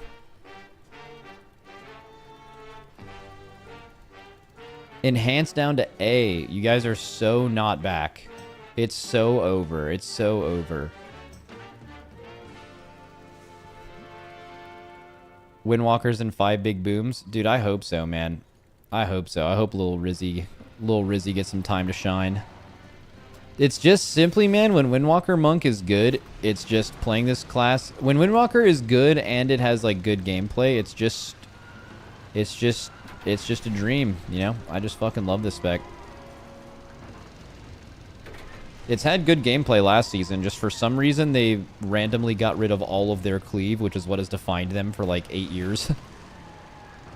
And then they added it back, so W.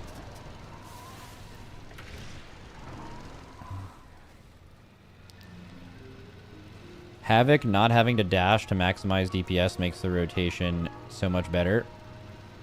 Ooh. Disagree for me. Love. I'm a big fan of old school momentum and then like what was recently inertia. Big fan. But also that's very subjective. Like anytime in WoW Blizzard has ever created like really dynamic gameplay that's been pretty challenging, but there being a reward behind it, it's been super polarizing, right? There's so many examples of this. Breath of Syndragosa, Surrender to Madness, Momentum / Inertia, right? Like every single example of like there's a higher skill cap thing you can do to make your class do more damage. There's people who fucking love that shit and people who fucking hate that shit. I think Demon Hunters have had it the best, though, in my opinion. Because basically every time Momentum or Inertia has been BIS, at least in Raid, the version of the class that was like jingly keys, baby mode, easy, like just spam I-beam, you're in demon form a lot version, like that shit has always been really close to being just as good. Or it's been basically just as good, like just barely behind and way easier. And it's been like viable to play basically since Demon Hunter has existed. That build, like the easy build. So like those people have had it easy. Other people had it worse. Like if you were playing Shadow Priest in Legion, you had to play Surrender to Madness or else you were trolling, right? If you're a Frosty K in Raid, like the whole like you can play a Blit build thing has just been a total fucking meme forever. Like Breath has turbo windmill dunked a Blit basically permanently outside of very low keys, right? They haven't actually balanced it to be close, which makes people hate those things even more because they feel forced to do it. Where Havoc Demon Hunters, even though you hate inertia, whatever, if you're a momentum hater, at least you could just not play it and be fine. That is not true with other classes.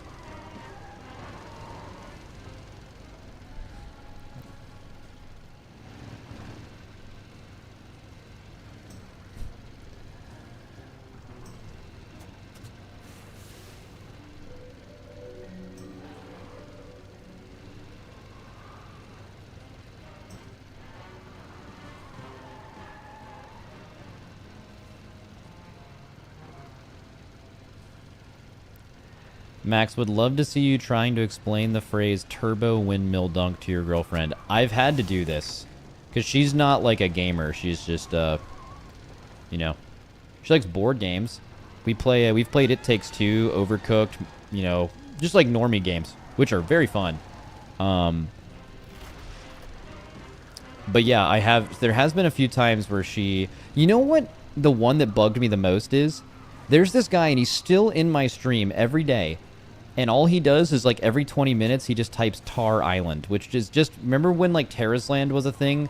Like you could just type Tar Island and put a space in between the R and the I, and it's like which is like, whatever. Anyways, one person does it. Like there's like maybe 10 Tar Islands posted in a full stream of mine.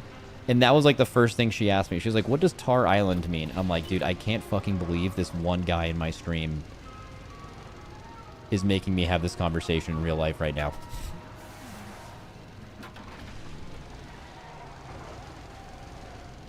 Dude, I wish I remembered his name. It's like, I think it's a Japanese name. It's like Kia something, if anyone remembers it. I can pull up his chat log. I'll fucking prove it. It's the only thing he ever says. It might be a bot.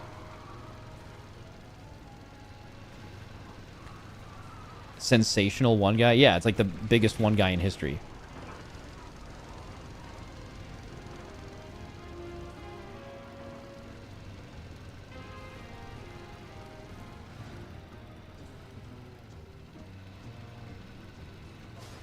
I had to explain what skibbity means, which was difficult because I don't actually know. I don't know what it means. It was just a Zoomer term that I started saying ironically, and then it became unironic. Well, actually, no. That one's always been ironic. I've never said that seriously.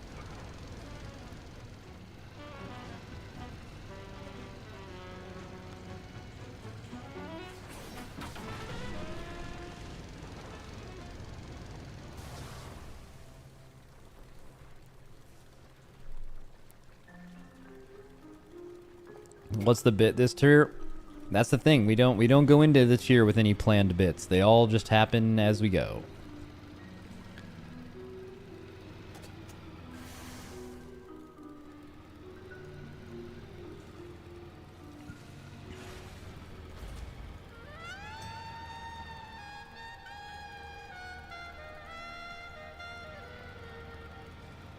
Who won last year? We did. We did. Yay.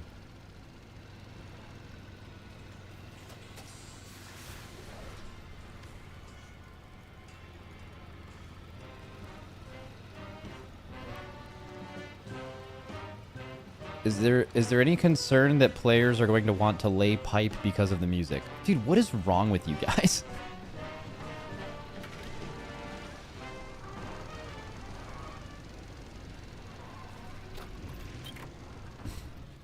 Come on. Did he talk about how Method will play this tier? Oh, yes, my favorite question. Hey, streamer. How do you think this other guild will do?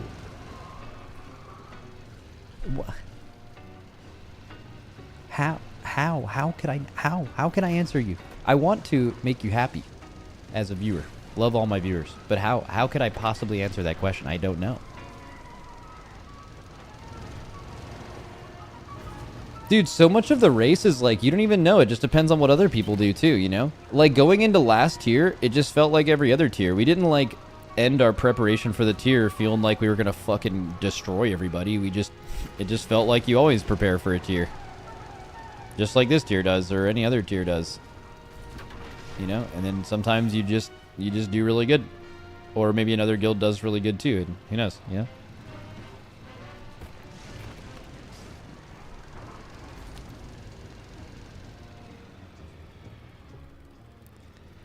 Max, what do you like more, a short raid or a long raid? Well, okay, so the answer is long raid, but not for the wrong reasons. Like, I would love for a raid to take, like, I mean, realistically, as much time as it can. There's probably, like, a critical mass there of, like, amount of time you can spend doing this before you go insane. I don't really know what that time is. Like, people will probably reference Sepulcher, but that had very little to do with the raid. The venue we were at was, like, actually insanely bad. That had a lot to do with it. But, like, I don't know. Like, within reason, I'm okay with a raid being as long as possible, as long as it's for the right reasons. Like, it's not because bosses are always overtuned and we're waiting for them to nerf it. It's not because... It's not because, like, bosses are broken. It's not... You know what I'm saying? Like as long... It doesn't matter how many hard bosses there were. Like, last year, Brood Twister through Ansarek was such a grind. All those bosses were insanely hard. You know? So I'm down. I'm, like, hard down to do that. But, like, I don't want it to be long for the wrong reasons. So, like, I'm down for a nice long raid as long as it's... like, good quality bosses that are just really hard that you're spending time on. But the reality of it is like, a race lasting longer than, like, 2 full resets, like 14 plus days, which has only happened one time in the modern era. Like, that's probably just due to overtuning, or in Sepulcher's case, it was due to them tuning some bosses for having 2 legendaries, which you just didn't get until the 14th day, 15th day. So, like, it's not really, like, that just can't happen naturally. Like, basically, for that to happen naturally, there would have had to been, like, the same that happened last year, which was already the last 4 hardest bosses ever. Like 4 bosses in a row, hardest ever. And they would have had to add another Ansurek or 2. And that's just like, just completely absurd, right? Like, just not real. That just doesn't happen. That would be like a big mistake on their end, for the community at least.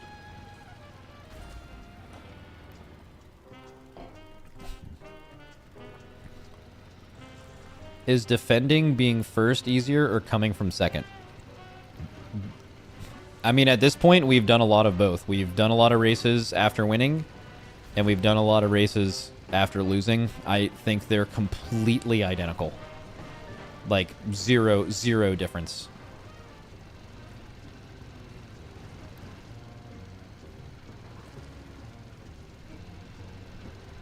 Did you ever win back-to-back? Yeah.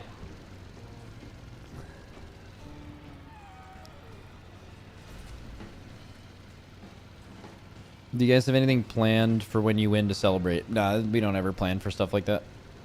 You just improvise.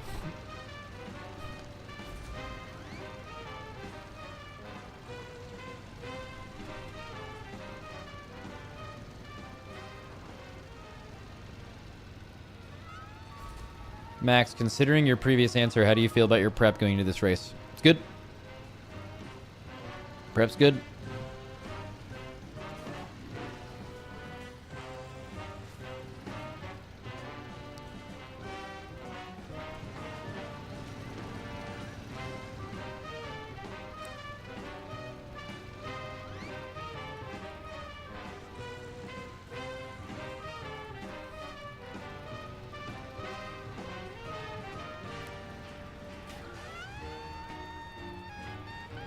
Are there any good betting sites on the comp for the last boss? I don't think that's a thing, but also don't bet on the race. That just sounds like a terrible idea.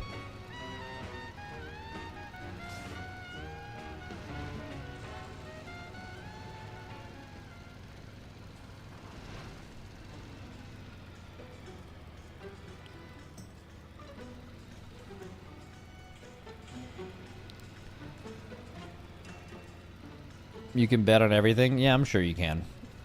I'm just not a big gambling guy. I don't do it myself. And I know people who it's like done bad things to them, so I'm just not a fan. Also, I'm like personally against gambling right now because since it's been like regulated and allowed more in the United States, the amount of ads you see for sports betting in particular is so obnoxious. I fucking hate it. I want it to be gone.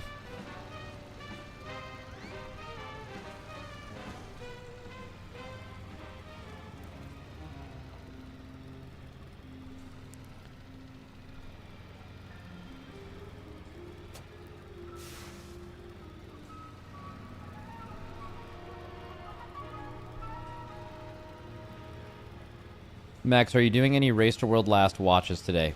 I will not. I might do it tomorrow, because tomorrow's like honestly, we could have done the Race to World last week too. There's guilds that are killing it, you know? The reason why I like watching it the night before is there's so much more stakes. Like, for example, if we watch a team play tonight, it could be their last raid night, but also they could convince people to log on the next night, you know? Like, it's just simply not the final push for a lot of them. They're just going to raid tomorrow if they don't kill it. There needs to be stakes. The stakes are, if you don't kill it before your raid ends, you are not getting cutting edge. That's not true with any other night besides tomorrow night. So if I'm going to do it one night, it's going to do that. And also, I feel more comfortable doing it tomorrow night, just so I know for a fact I'm like completely done with prep. Like I'm fully done with everything I can do. You know, I'm going to spend some time after my stream today to do that.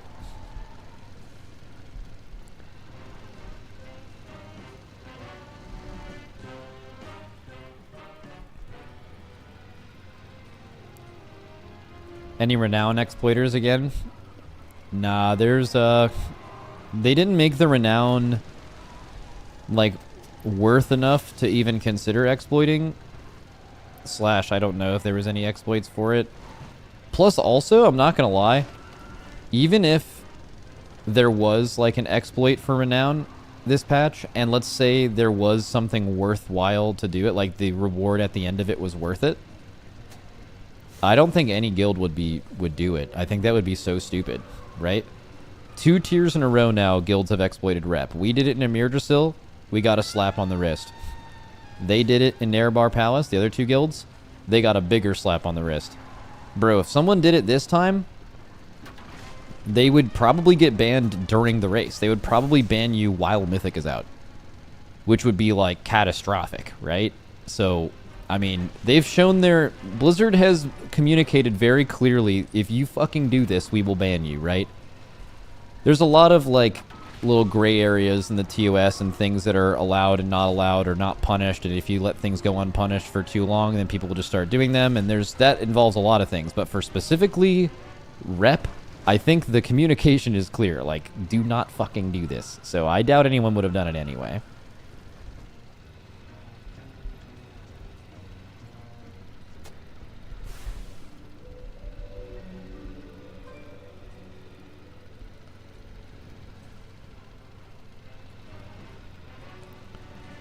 If Liquid knew the race was 100% guaranteed going to go into the second or even third reset, would you split the raid into 2 or even 3 mythic raids the first week? No, that's stupid. Everyone always has this idea. It doesn't make any sense. You would do that if you want to lose, I guess.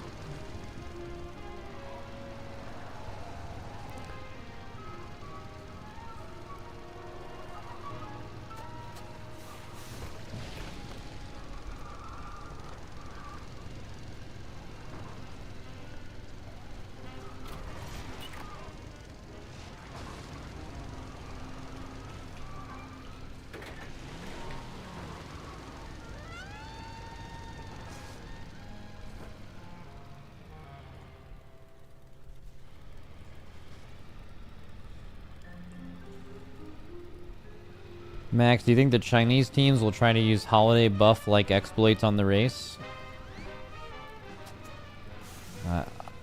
Bro, what? Like, how do you want me to I don't know, man. Like, I mean, if there's any weird shit like that, Blizzard's aware of it. I don't know. Like, last time what happened last year was BOE farming. Has there been a post yet publicly about, like, how BOEs are going to work on the raid?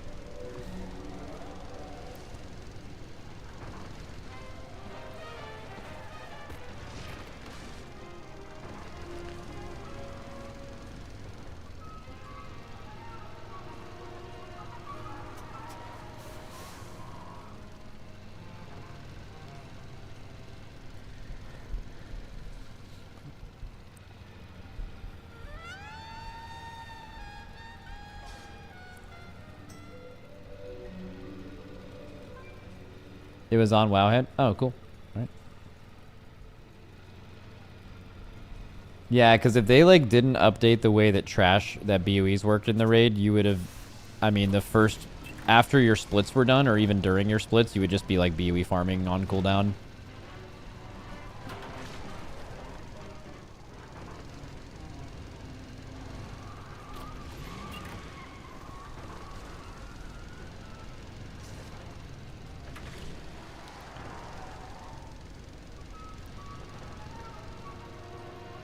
Max, have you ever wondered what it would be like to be a jellyfish? What, like, what do you mean? Like, just in general? Or do you mean, like, if you view at it from the lens of, you know, all of us are going to be a life in this world, and you can, like, high roll or low roll. And, like, what's a high roll and low roll? Like, I think a lot of people would assume, like, being a human is, like, a high roll, right? Like, we're doing some shit out here. You know, we can, like, play video games. These other things on Earth can't do that. But also, like, think about just being a jellyfish and you're actually just floating in the ocean, but you're just having a fucking blast, bro. You know? You don't have a care in the world, buddy. You just fucking float and you sting when someone touches your shit. That's it. Also, some of the jellyfish, I think, are literally immortal. That goes hard as fuck.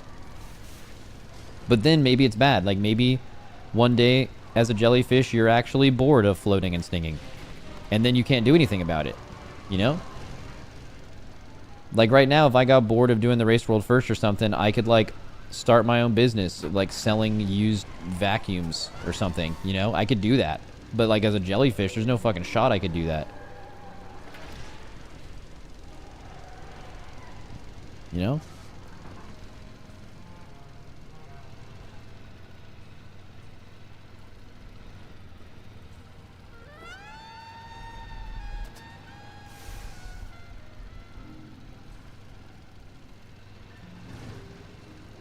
High roll is a golden retriever. Actually, maybe.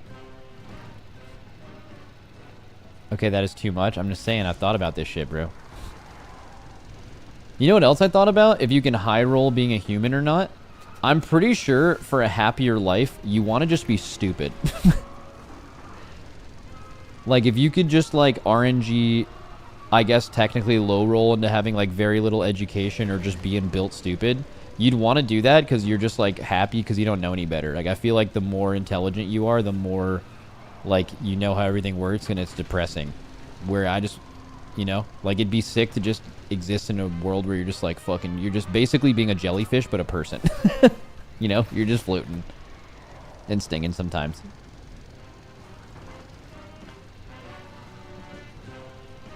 You must be very happy, Max. Yeah. Yep, I'm just a little jelly. That's me.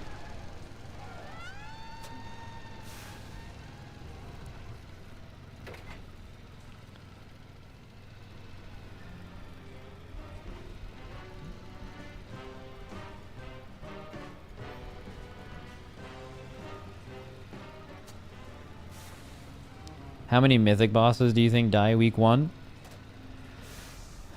I mean, historically, the answer is 7, right? Or all but the last one, right? Has there been a raid that, oh, I guess Tindril. I guess Tindril didn't die. Simultaneous release, Tindril didn't die week 1. It, like, died in the re-clear of week 2.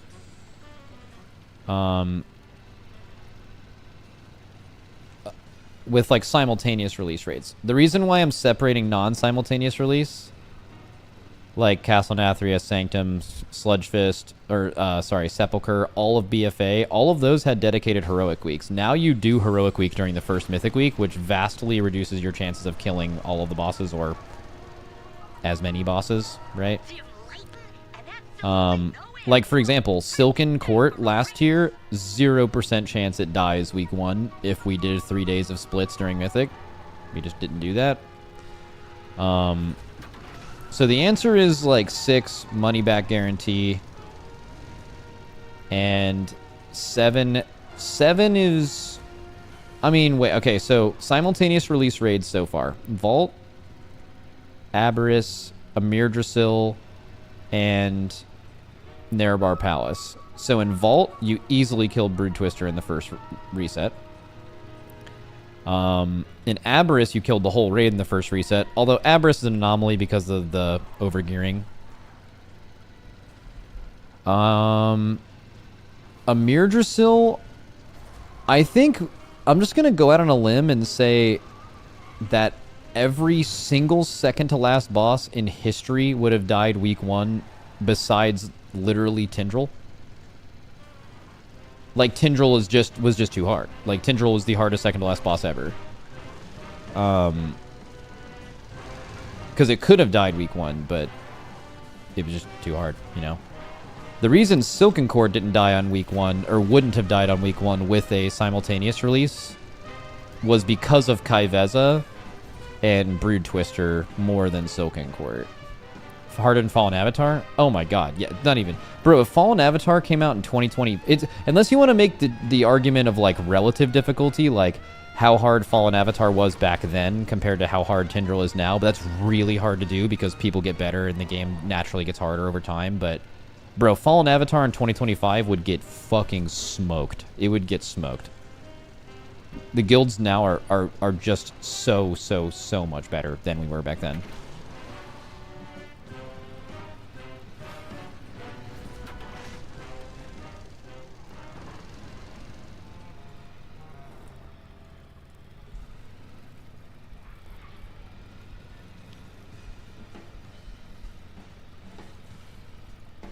How prepped are you guys in pre-stream? We're prepped as always.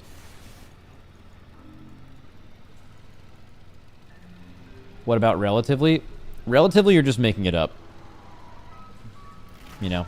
Like, the only thing you can kind of go off for relative difficulty is pull counts, and as hopefully most of you know, that's like a deeply, deeply flawed statistic when determining boss difficulty, but it's kind of the only thing you can use. Very similar to, like, how people recruit people based on parses, where that's also a very, very flawed deterministic of like, someone's skill level, but it's, like, the only thing you have, and it shows part of it, so you just have to use it. Pull counts are the same thing.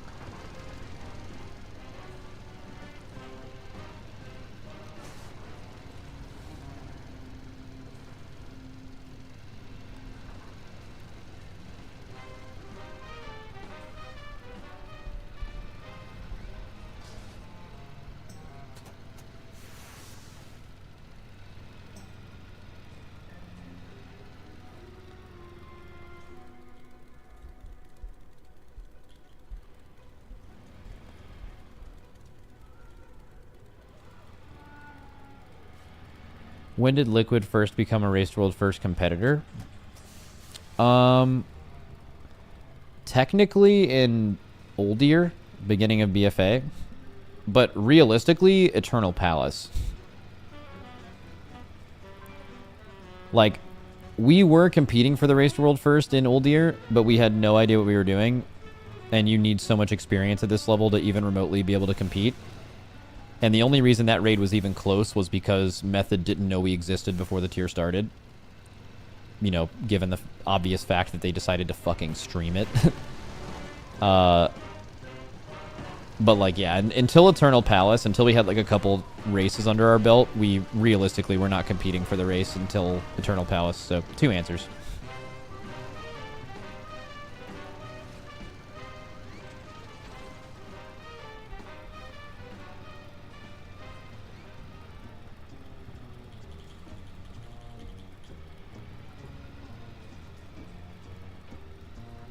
Who is still around in the guild from Old Year? Oh, let's see.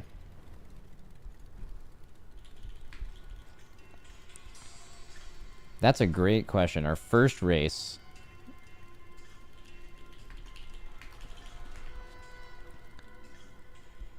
Not many. No, Fired Up joined the tier after this. Okay. 1, 2, 3, 4, 5. There's 5 people in our kill video that are still in the guild. Like 5 of the 20 that are still in the guild. But that makes sense. We've just gotten like infinitely better since then, so a lot of recruiting and replacing, as well as some people quitting. Name them. Me, Lip, Trill, THD, Siori are the 5. There maybe was some people on the bench that are still in the guild, but I don't remember how to even tell. Actually, wait, I think Atlas was in the guild then. He just wasn't in on that boss. Let me check. Let me look at Mithrax.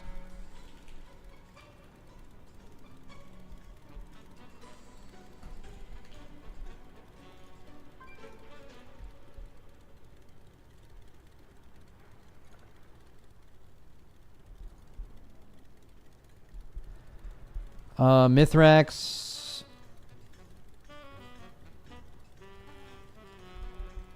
No, I mean, Tags is like still around the guild and he was in on that boss. So maybe that.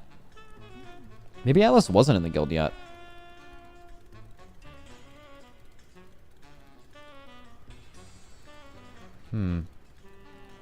Let's fast forward 1 expansion. Let's look from Nyalotha.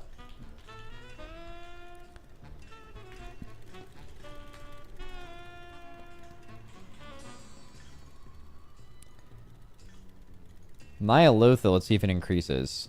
1, 2, 3, 4, 5, 6, 7, 8, 9, 10. So yeah, 10 people from our Nyalotha kill are like in the guild now, and I think there was at least a couple more on the bench. What about from last... Well, last expansion, like, just happened. This is the end of BFA. What was the end of Shadowlands? Sepulchre?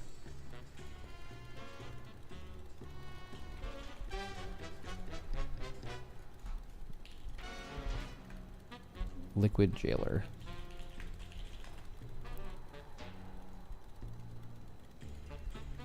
Look at that kill comp. All right. Oh, this one's way more. Holy shit. 1, 2, 3, 4, 5, 6, 7, 8, 9, 10, 11, 12, 13, 14, 15, 16, 17. 17 people from our jailer kill are still in the guild. And way more on the bench. At least 5 or so.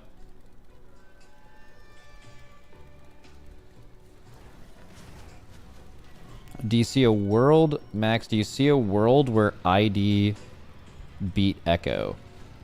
No, not unless Echo dies like in the middle of the race somehow, which I also don't think would happen. There's no way that could happen.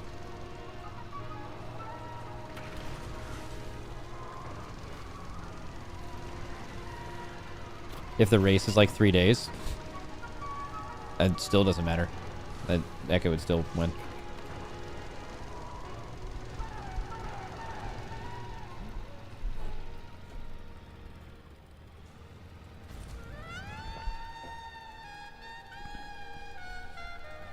Who do you think is the 4th best raid team right now? Either Instant Dollars or that one Chinese guild, Hot Pot Hero. I think. So, the reason why I say Instant Dollars is like, you just don't know. They just raid half the time or less that all the World First guilds do, including the Chinese guilds, and I'm kind of assuming, so like I think they're probably a better guild, they just don't play as much. But maybe Hot Pot Hero, I don't know. Hot Pot Hero did really good last year. They had like a lot of really good success in the raid. But it's hard to tell because they had like 2 eye levels more than everyone else because of BOE farming that no one else had. And that's so broken. It's like, bro, 2 eye levels is so much power, it's insane. So I would want to see how they do like with standardized gear. But they definitely did really, I mean the other guilds could have done that too in China, and they dunked the other Chinese guilds.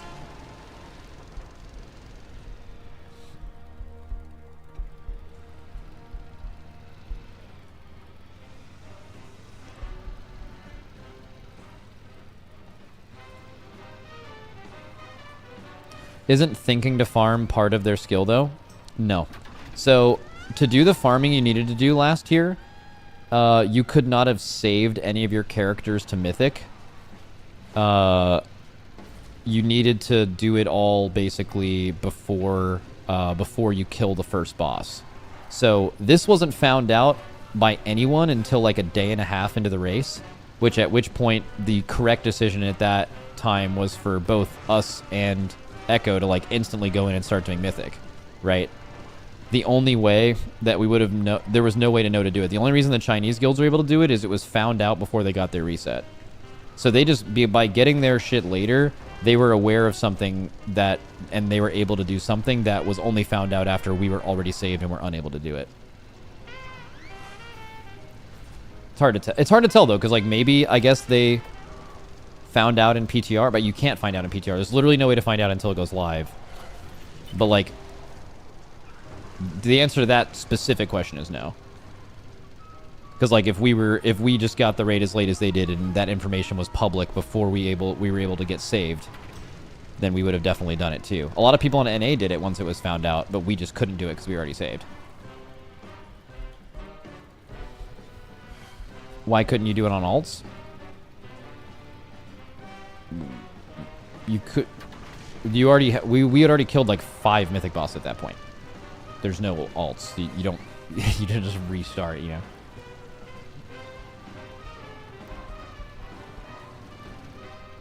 If you could ask the question now, I think it's also a fair bet that we probably thought of that. You know.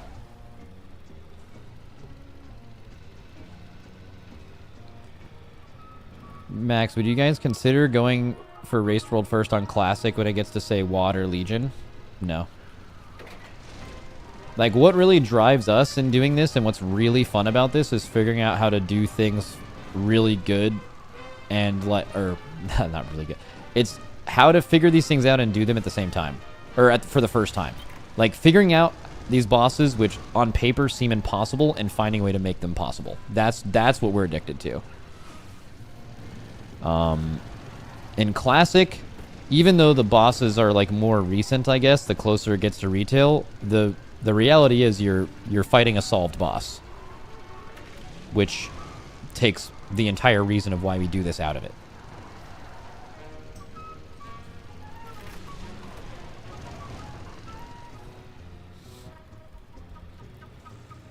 Not to disparage, by the way, a lot of people like flame the Classic Race World first. They're like, it only lasts 2 hours and this shit doesn't matter. I think that shit's cool. Like, I watch it every time. I actually really enjoy it.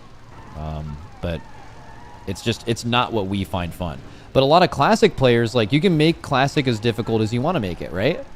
Like, a lot of those players, they, like, you know, where there isn't innate difficulty in, like, killing it the first time, by doing speed kills and speed runs, you are, like, making it as hard as you want it to be, right? By adding difficulty, removing healers, combining pulls, you know, figuring out tech and stuff like that. I think it's cool. It's just not what we are interested in.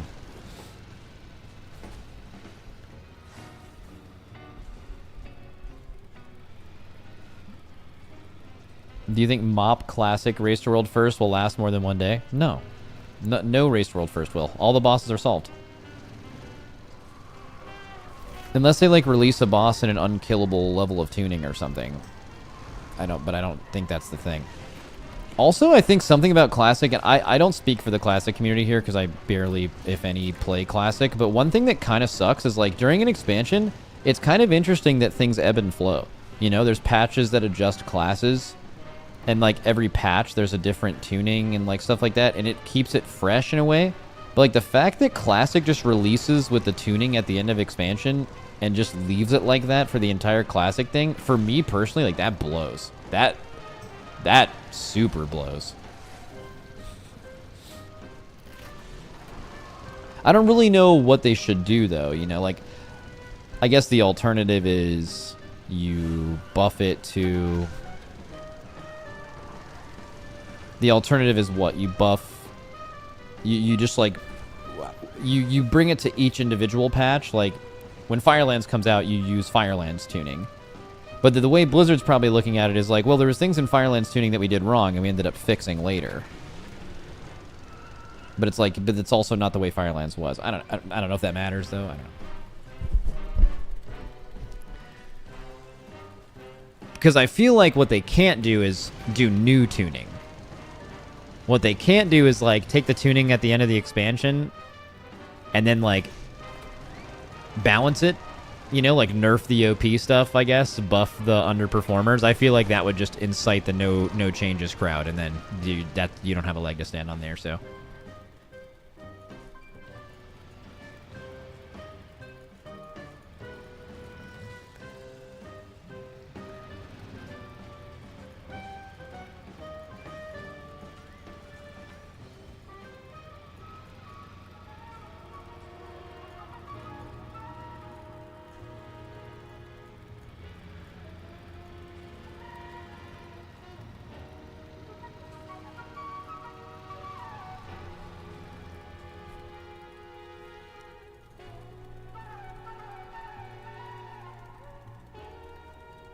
Wait, what did someone link me? Some YouTube video called How Good Is My Guild?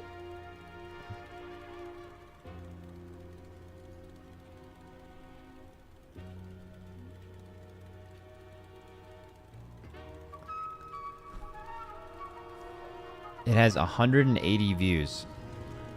Here's the description. Here's the description. Ever applied to a new raiding guild and wondered how they compare to your previous guild? Ever wondered if your guild is improving? What about overtime or guilds that raid on a different schedule? Good news, I did the math for Nerebar Palace and I turned it into a video essay for your enjoyment. I'll give this a minute to see if I vibe with it. Boasting that his 3-day guild is... Here, let me turn off my WoW game here. And I'll have to make this louder. Top 1,000 guilds in the world. And this really rubs the priest raw, because the priest is in a 2-day guild. And yeah, they might not be top 1,000, but he says that his guild is far better than the mages. They start bickering, they're fighting, they're arguing all night. Each side is trying to explain as if the other's an idiot, until finally they turn to their friend the warrior, and they ask him to settle the matter. And so the warrior, he cues up his mic and says the only thing that a cutting-edge warrior knows how to say during raid time. Focus I need up. 45 seconds. Oh my. What? It's for my CDs. But who's actually right? Is it the So mage true. rating 3 days a week, or is it the priest rating 2 days a week? And how do you actually do that math? Like, surely there is some number of world ranks that a day is worth. Warcraft logs let us compare This our is individual totally subjective, performance, right? But what about guilds? Like, how do you actually know if your guild is improving? Do you just True. look at the parses of your roster in aggregate? Tier I mean, the only thing to tell if your guild is improving technically is like your rank, but then your rank is like so heavily dependent on how much you raid, you know? I'm letting them cook. over tier? I think it doesn't help that guilds feel like islands. Your neighbors in world rank might raid completely different schedules or commit illegal overtime. There's no yardstick beyond world rank. And that doesn't sit right with me. I mean, the reason I fell in love with this game is because I love improving. Parsing culture is about obsessing over perfection, and for some people that's not fun, they don't like it. But for me, one day, like I imagine you were introduced to logs and you had numerical proof that you sucked. So you got better. Yep. You put in the work. You logged in, leveled up, logged out, read class guides, watched boss guides, started simming, logged in, hit dummies, broke a naga, logged out, watched Race to World first, leveled up, logged Hey! in, bought a sim membership, punched dummies, killed bosses, logged out, got humiliated in a class Discord, quit, watched Race to World last, came back, changed your name, swapped mains, swapped servers, joined LFG, joined a guild run, got mistaken for a trial, passed that trial, swapped mains again, parsed purple for the first time, got your first CE, then your second, Hey. re-rolled because of PI drama. Now I can only speak in catchphrases, memes, W shit, fuck Walmart, 5 big booms. Dude, That's it. That's who so- I am. yes! We're so back, baby. Then you're progging Tindral, and your raid leader breaks the news to you. He won't divorce his wife for the sake of the guild, What? and you're still progging Tindral. Dude, 5 big booms. Honestly, this has been a pretty good night. Just not for Prague. Oh, no. My Bob is gonna. Watch your step. Hey, that's the best guild to raid in, though. The fact that anyone in the middle of, like, one of the hardest bosses ever, although I don't know when they fought it, Tindral ended up becoming pretty easy near the end, but, like, the fact that he says, we're going to wipe, and everyone responds with laughing, pretty much regardless of any other context, that guild probably rocks to raid in. You know? You finally kill it. You all pull through to Prague for Rock. You're featured on Max's stream during Race to World last, and Wait, that's me. you don't get CE. And your guild falls apart. What? That wasn't my fault, though.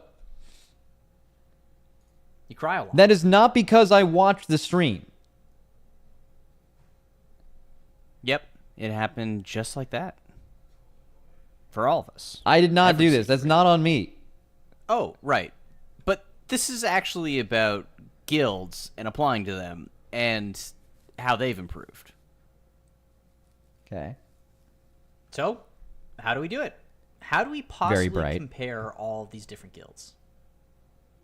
Personally, I just started with Warcraft logs, but it really only had the name and the log on the page. And technically, I know it's possible to scrape all the data that I would need, but I also knew that that data had to exist somewhere else already. So I checked Raider.io, but their API is just a worse version of Warcraft logs. Like, why do they only show 20 rows? I mean, I've had this exact same thought before. It was when I first started streaming, and I was trying to develop a few tools, and I'm like, what is out there that isn't very good right now? And it was both the process of finding a new guild and also guilds like screening players' skill, and I wanted to make it better than parses. And basically, long story short, it's like completely impossible to do outside of like a vouch system, but that could just be so heavily abused in a bad way of like people you don't like giving them bad vouches and shit. And so I wonder if he actually cooked something up here, because like he's asking a different question too. Like those questions are related, but he's basically saying like, if you're in a guild, how can you tell if you're getting better?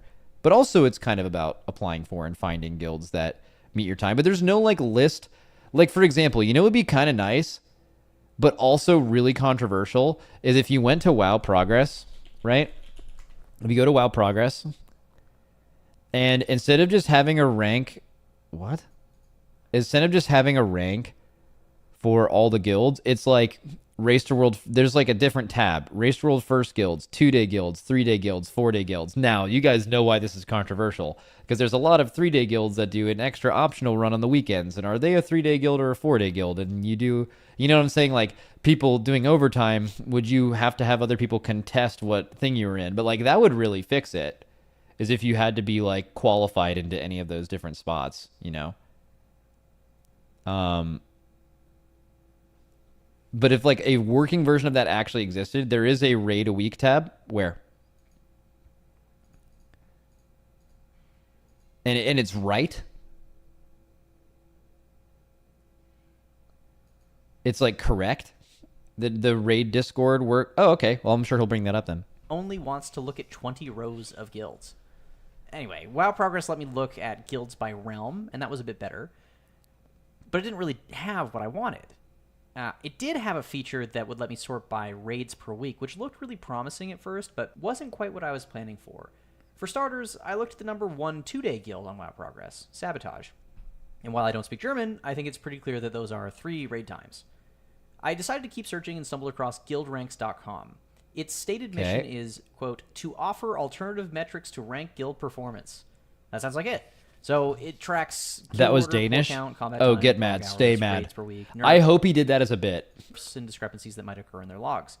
And it's all one big table. Like that one bit from last year where Shaq just started saying Gunden Mandan and said it meant hello grasshopper in German, which is just not true.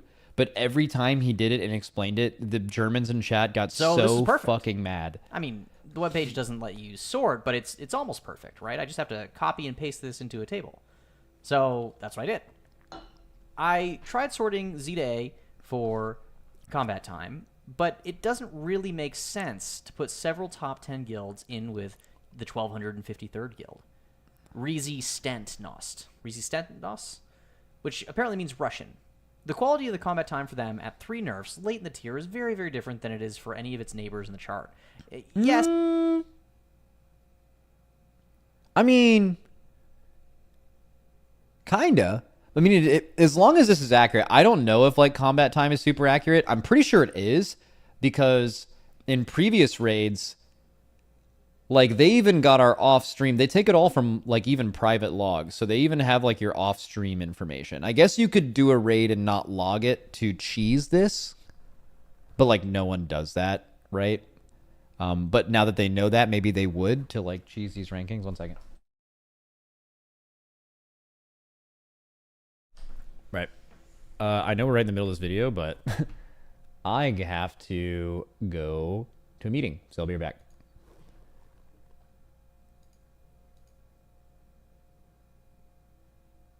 Where was the text thing? Oh, yeah. W.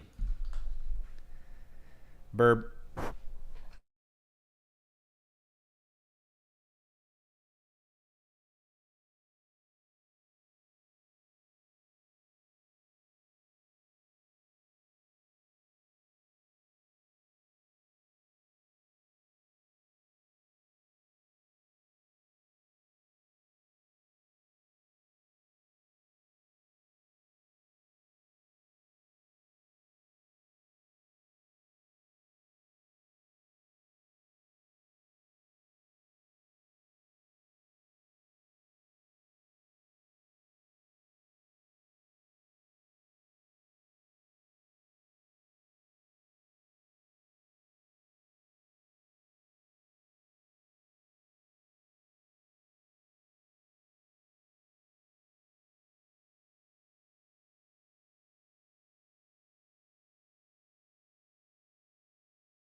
Yo, chat. What's up? I'm back. You guys wish you had me or the chair, be honest. It's me. I knew it was me. I know you guys are happy now. He's back. Lockout. Dude, do we finish watching this video? I mean, I'm going to end my stream soon. We have some preparation stuff to do.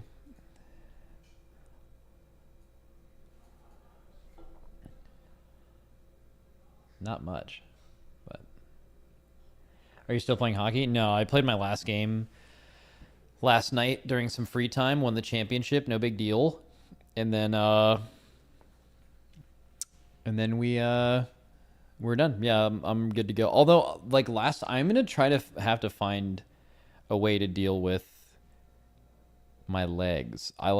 So I play hockey once or twice a night, basically every day for the last year outside of the last Race to World First. And when I don't play for more than one day, I get really bad restless leg syndrome trying to sleep. Like my legs just like don't understand why they're not being worked, I guess is what it is. I'm no clue, but that seems likely. So I need to find a way to like at least lift legs or something before I go to bed. Because I can't like play hockey during the race. Tell Jack to bring you his desk treadmill. That wouldn't do it. I'm pretty sure I just have to like do like a bunch of squats or some shit. I don't know. I'll figure it out.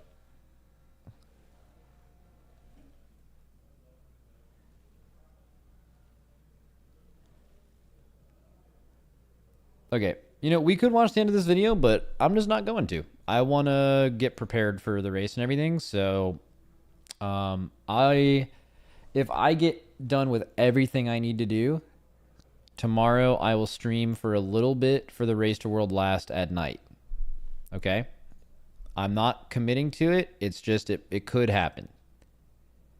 But you know, I'm only going to do it if I feel like the only thing that we're waiting for is just the content to come out, which is possible. I feel like we're pretty prepared right now, but also the Potty C just came out, so go listen to that. And then make sure to sub to the Patreon, because I think there's also some bonus content. And buy all the merch. Wait, you can't yet. Fuck. We'll do it Tuesday, so we keep our job.